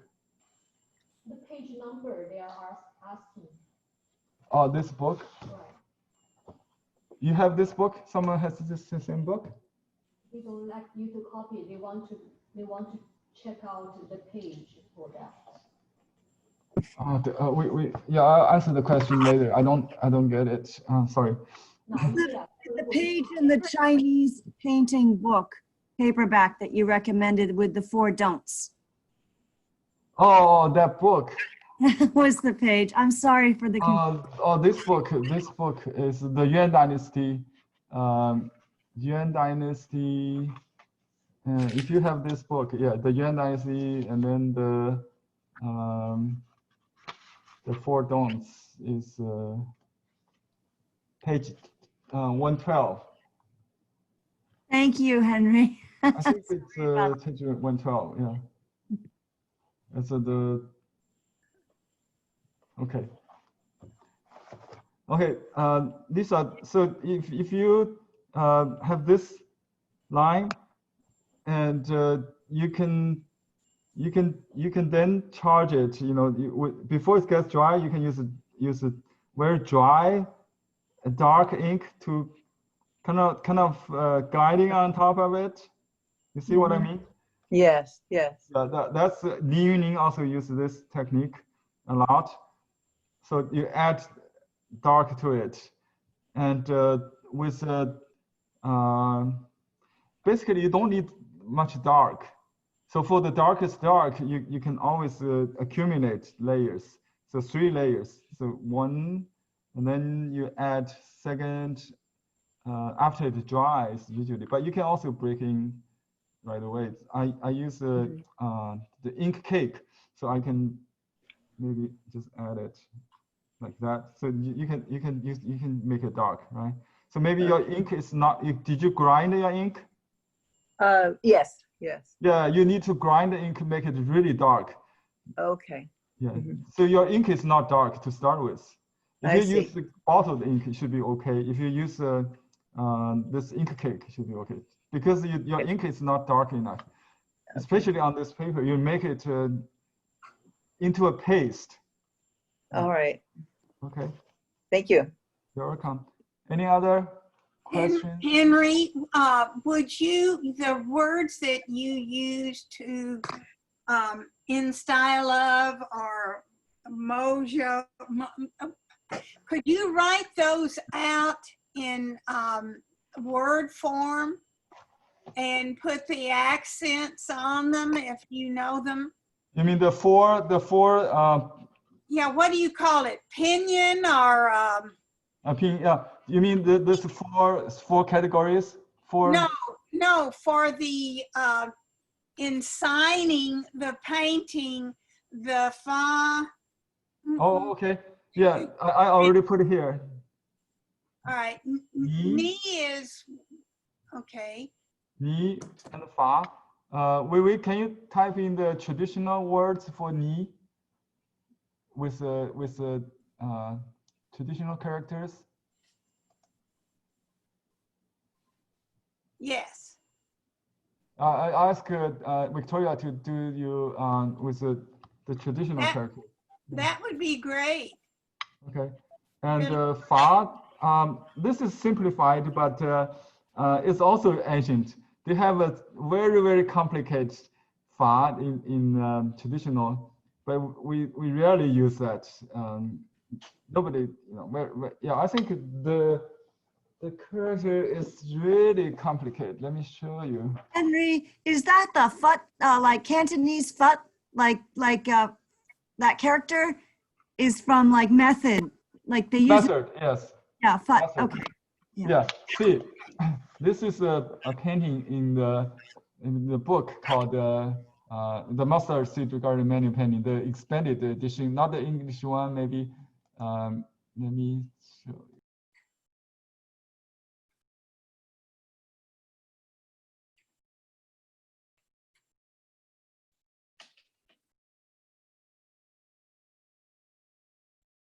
You're muted. Henry, we cannot hear you.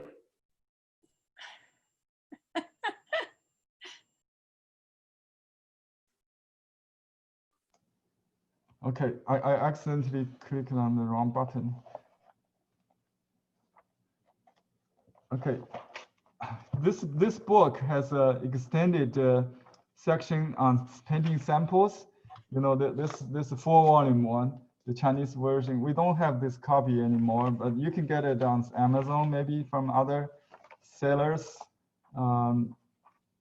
Just the Chinese version, the 4-volume original version, and it has the 模仿各家画谱 meaning copies of various masters, and I found this word in the yeah, they will use this ni. Yeah, I got this ni here, so I can, yeah, they use more. Let me just show you what words they use. Okay, here's the fa, but this is in seal script. But anyway, this fa is very sophisticated. We normally don't use that. Henry, is that lean in Cantonese? Ni? Li, is it like the word study or copy in Cantonese? Lean dak? Ni is a study and a copy. Yeah, ni. But thank you. yeah, this one here, 泥梅花道人 is 无证，梅花道人 is 无证.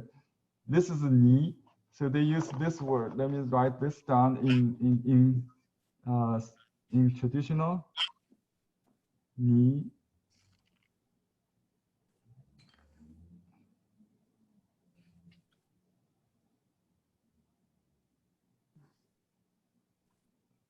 This is this part is like a huai, the dot, you know, dot, the sound, the character for dot.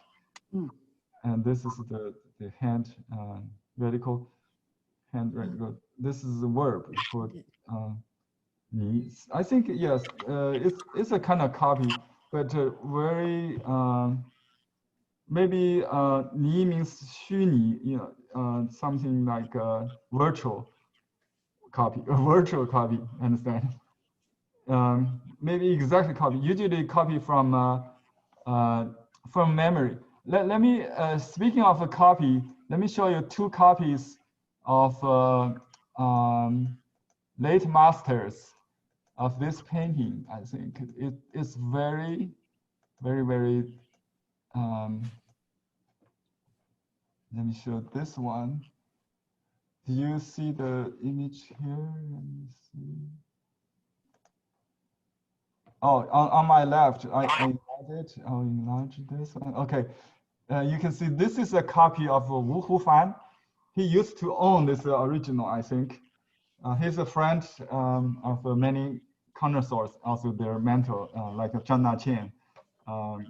and Wang Jiqian, CC Wang, also learned from Wu Hufan. He's a master painting also in the Republic China, lifted into PRC, I think.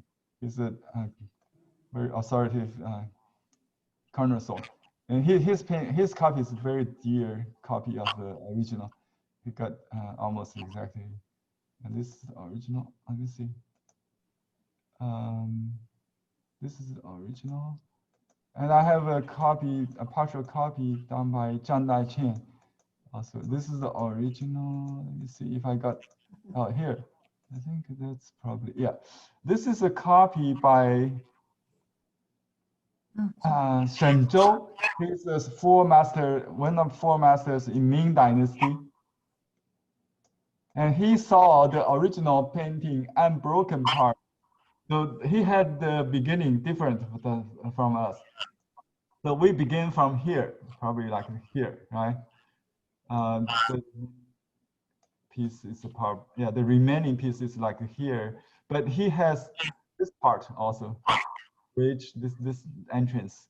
So he had, but this copy, believe it or not, is from memory. Can you believe that? He did not copy in front of that, the original. But if we compare with the original, it's probably 80%, 90%. Yeah, and we don't have this part either, I think. Or maybe this is from his memory. I don't remember I see this. Yeah, he did all the details almost like a photocopy of the original from memory. Yeah, that Shitian sent to Shitian means the stone field. That's the Shenzhou's pen name in Ming Dynasty. So he has this color in it. That's not in the original, but so you can have a interpretation. Let me see. I tried to find this one. Zhang Chen, you know, he can fake Dongyuan. James Cahill think he faked Dongyuan's painting. Can you believe? I don't think he can do that. You know, still, I think it's too difficult. He doesn't mean to really duplicate things, but his copy. This is a partial image. I don't have the whole scroll. It was auctioned. So Zhang Daiqian, the 20th century master pouring, he's known for his abstract pouring ink. He lives in California for several years before he returned to Taiwan. He lived in Brazil after 1949 for 10 years, built a garden there, and then moved to California, then returned to Taiwan, died there. Anyway, he's a great master, a great forger, if you agree with them. So his interpretation of this painting, interesting. Zhang Daiqian used sized or semi-sized paper always. He's a Gongbi master, I think, basically. He used only sized paper.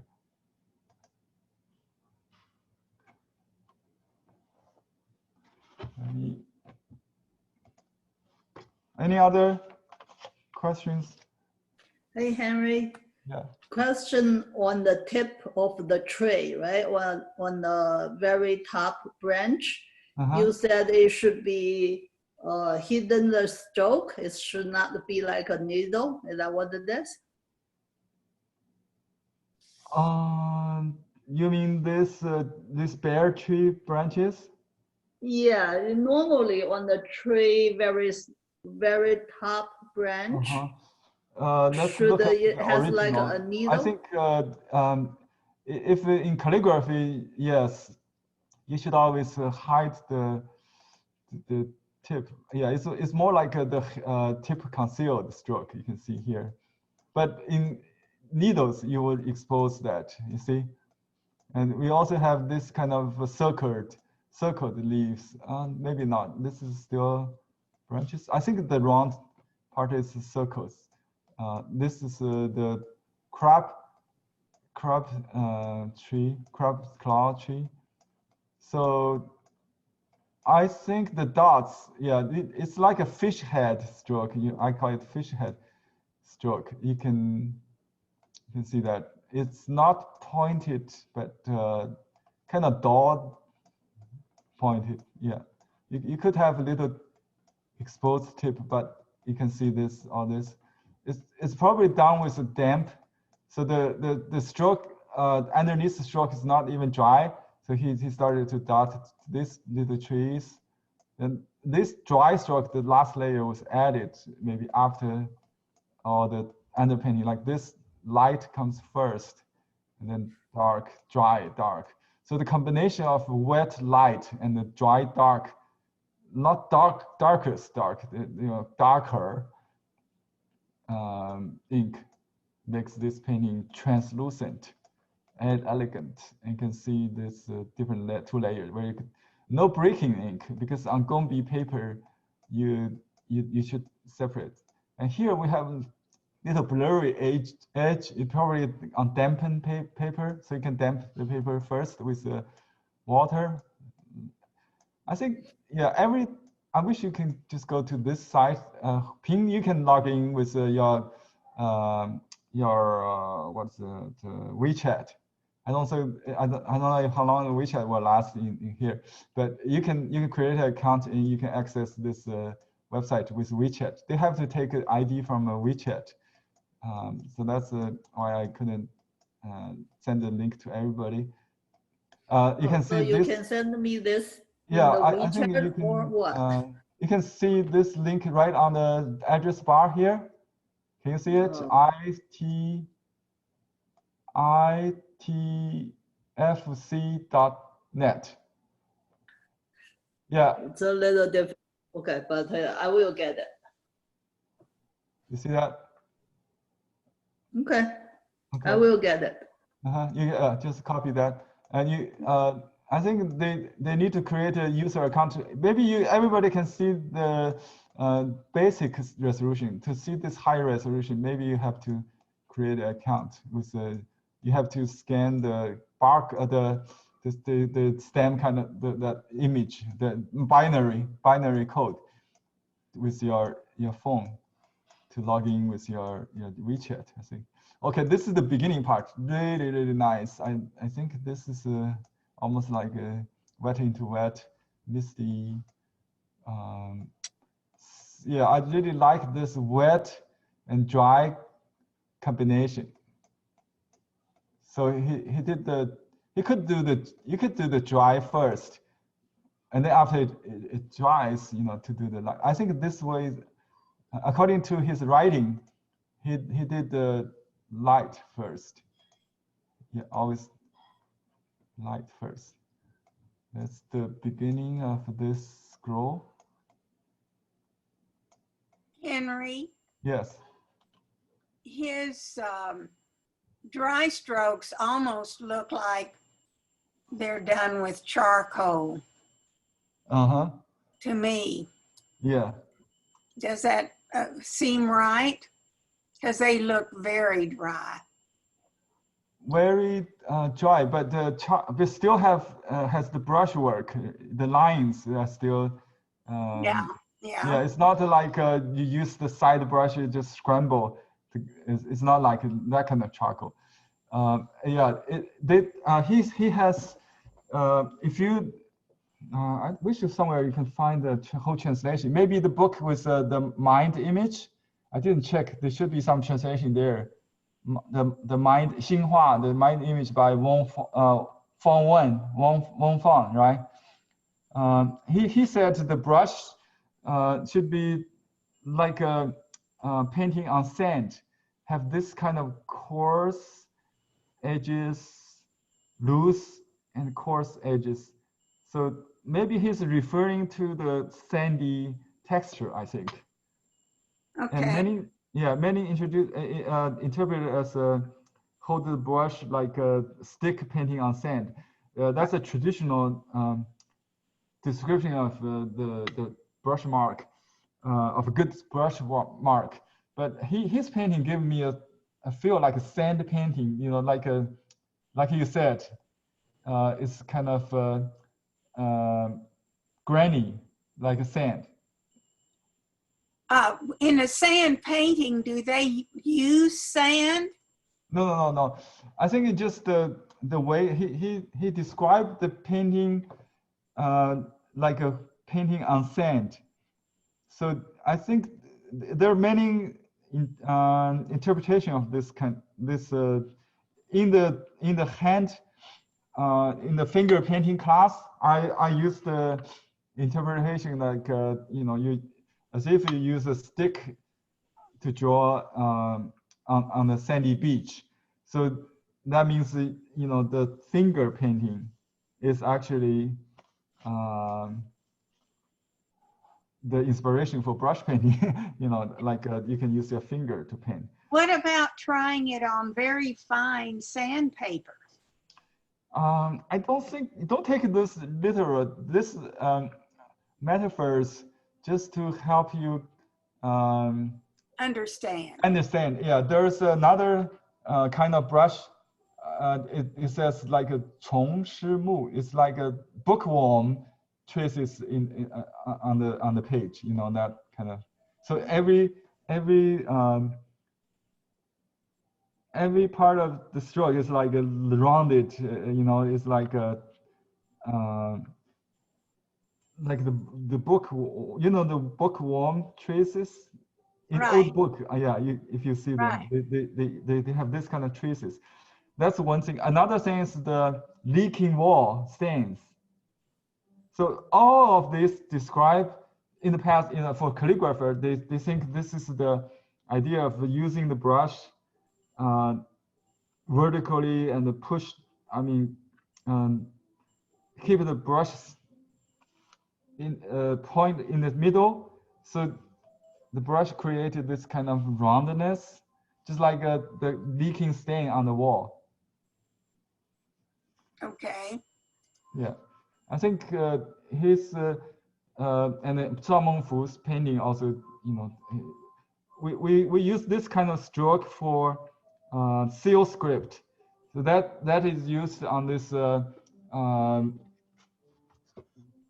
this trunk, and maybe also on this hand strokes, this long horizontal strokes. These horizontal strokes are drawn with sand, you know, like this. But still, you keep the brush tip in the middle. So you should be always sensitive to where the tip is, right? And let me show you if I can still access. I have found, believe me, hundreds of copy instructional videos or articles, but I only see one that is very good, worth to share with you. Let me see if I can find that. Huang Gongwang. 富春山居图临摹. So I just put in 富春山居图临摹 and then videos. Okay, here we go. Let me see. And I want to show you, just compare with what we have just learned from this class. I want to share with you this to end this lesson. Okay, so we share screen with sound. I'm sorry, I didn't get that. Share screen with sound. Okay, this instructor is pretty good in using the.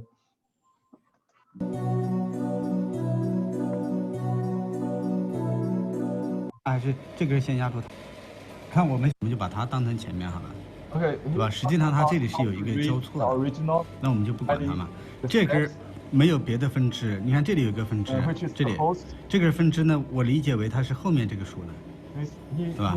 你看从这里穿过去，所以它在下面都没有分支。那我们就从这里一直到下面，中间没有分支，对吧？就在上面有个分支，那就好了，我们就直接开始。 So he starts from this post script. Actually, from the original, I think the artist maybe started from the background. So he said that they use to load the brush with ink only on the front, and they paint it loosely like this, just to get the general shape of the gesture of the tree.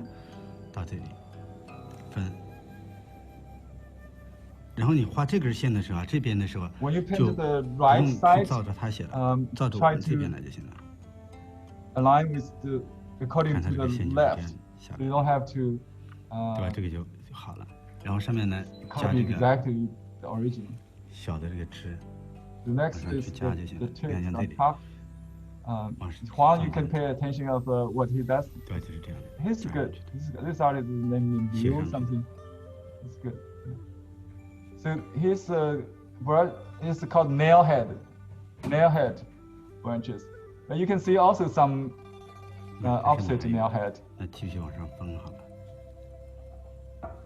Okay, so we should keep nail head, not the needle head. on the branch. 把这棵树给它理清。 The other side of 从一个 the 有 head 牙叉的地方开始， a rat tail. So 分支的地方。 yeah, I think 你看要从这里穿过来，所以我就从这里。 Ni Yuning is a different style. He used very pointed branch stroke, just different style. 这时候你就不用照顾它那个了，照顾你这边。 I think it's a 它吃到 personal 这里头，然后它这个方向是这边， preference. Yeah. 对吧？和它 Okay, but the Huang Gongwang is Gongwang is very Confucianistic. 这个树比那根树要 Zhongyong, you 宽 know, 一点， stay in the middle of 对吧？ everything. 对 It's 所 not 以 extreme. 然后你看里头有 It's 刻 not 干擦， because aggressive 擦亮比较行。 person. if you look at the nature, right, the top of the tree branch is very thin, like a needle, right? Not, yeah, I think, yeah, he is a copyist. I mean, he's a 抠得特别 Chen 死， artist also, but 因为我 he 们一会 tried 儿还要 to 给它进行 convert 复 it 笔。 into 你看现在 calligraphy. 从这里 He's 要 not really copied the nature, 穿过来， but he encouraged artists to copy 就是这样。 from the nature. Yeah, 那这里 I think 不能 his 一直 pine tree is 对吧 pretty 然后这里有小树， realistic.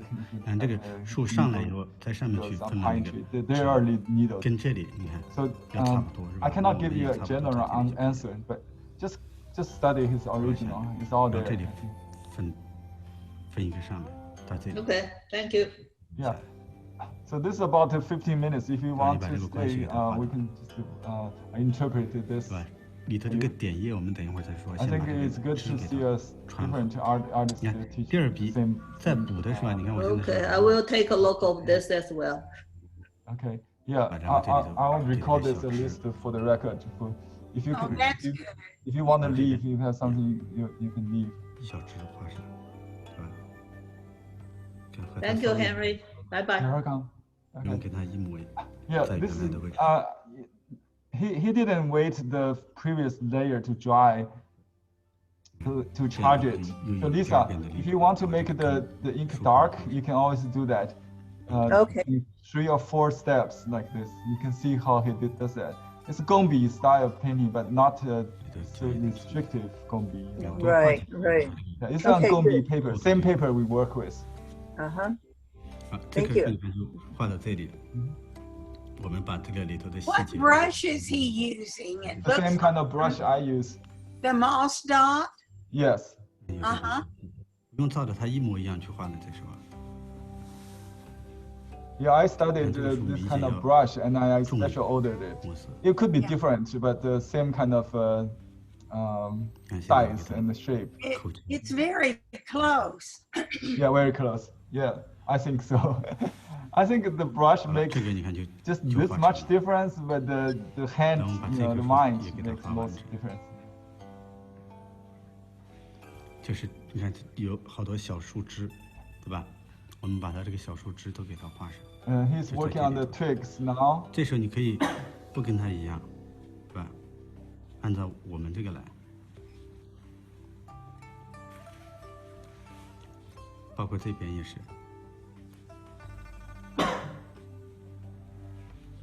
它这个啊，跟那个宋画其实是一样 He 的。 said his style of trees are not 小枝 much different 在里头 from 穿进 the 去 Song 用 Southern Song 叶子 masters.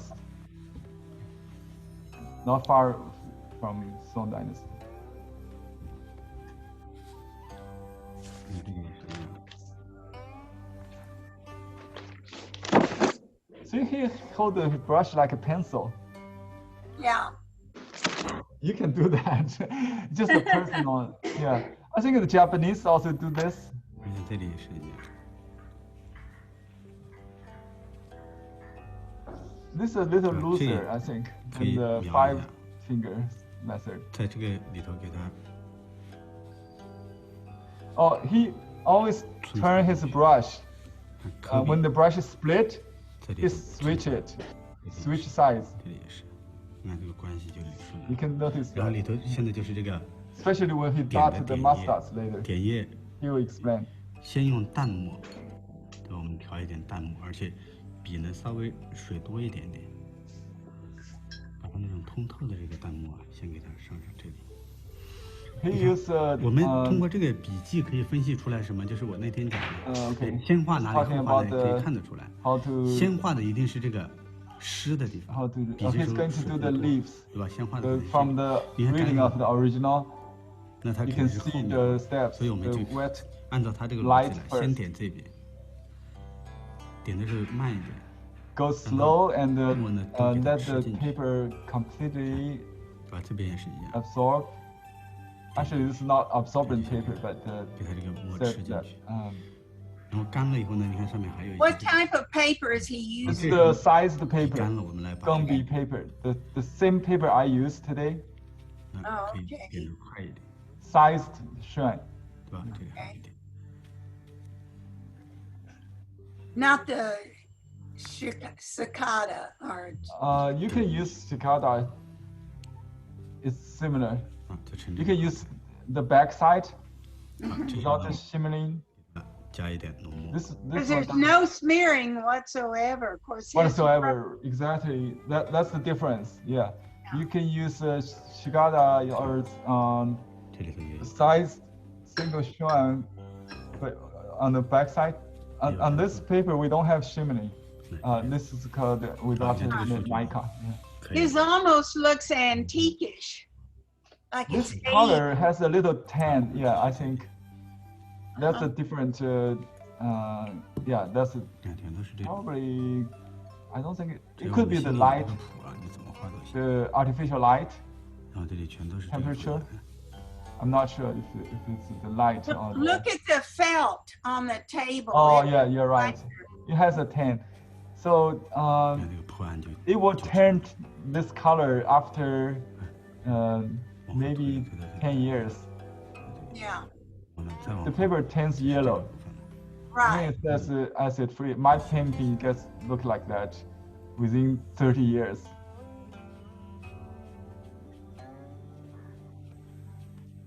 They use this kind of bleach to make it really white, but it does change color over time. 这里接上。 Well, so does the silk. Actually, doesn't silk, or I- maybe it picks up pollution or whatever. Yeah. Anyway, the color change in paper aging really add to it. Not a problem for traditional Right. artists. And the Shitao, the artist in the 17th century, he wrote that on his painting. This painting is going to look better after 30 years. You know. Yeah. Let me ask you another question in terms of paper that you've had around the house. Some of them have little brown spots occasionally. Is that caused by bugs or just? 往这里看这个。 You mean holes? No. No, the Stains? Schwan paper, it'll stain after Stain. 也不用 several years. Or 看里 it 头 could 反正 be 是这样乱糟糟的有一些点。 You mean our new paper sent it to you or in your house? No, old paper. Your paper. Henry, Yeah, some that Henry? I've had for a long time. Oh, I see. Yeah, you have to wrap it with the newspaper, but newspaper is not going to be good. I will use plastic. It comes with plastic wraps nowadays. It helps Okay. prevent that. Henry, Yeah. it's called foxing. And it comes from picking up acid. It's because of the way it's stored. It's not in the paper itself. It's from coming into contact with cardboard or Oh yeah, that could be a problem. Also, Yeah. the wind, we call it wind sizing. If you just hand the paper in the air, it becomes size. You'll change the paper has a life of its own anyway, and I think the only way to preserve it is digitally. Okay, now you can see how he does the background, and he would dot he used the same brush all throughout the painting. Yeah, I think this person is pretty good at this. And I Who saw is this artist doing this? Who is this artist? who else? the gentleman who's painting the picture, right? Oh, his name, I'll find out. His last name is Liu. Not very not as I know before. It was recorded by his student on the phone. So I didn't find his official website or anything. It was published by the recorder, this student. In probably a private lesson. Yeah, see this tree, distant tree we did. I can also add this tree. 注意，也是要行笔在这里。 See the dots, he does it very slowly. Kind of, you can see he will talk about turning the brush when it splits. 一笔一笔。He will turn. See, he turns the side. You see the split? 分叉了，我就转一个方向。Twist it. He said. 把那个分叉的面朝下面。 I see that. You see that? Yeah. That's important. To keep the split on the lower part, so more nail head on top and kind of broken on the lower part. See? Okay. Yeah. I purchased a very long scroll years ago. You have this scroll. And it was, I mean, this scroll is as long as a wall in a room. I didn't realize that when I bought it and when I received it. And this artist, it's a Nepalese painting, really beautiful. When I ever get it out and open it up, I'll try to take some pictures of it for you. Okay. So that's it for this this video. I hope everybody enjoyed this class, and I'll put the recording to you when it's ready, so you can review it. The next time we will study another master from Yuan, Wu Zhen. He is the master of dots, the mask dots. And he used a very different approach, more wet, into wet maybe, than this skeleton kind of painting. Very different, yeah. Okay, until next week. Bye-bye, stay safe and happy painting. Thank you, Henry. Thank you for everything. Thank you. Bye-bye. Okay, bye-bye. Thank you, Henry. Bye. Bye-bye.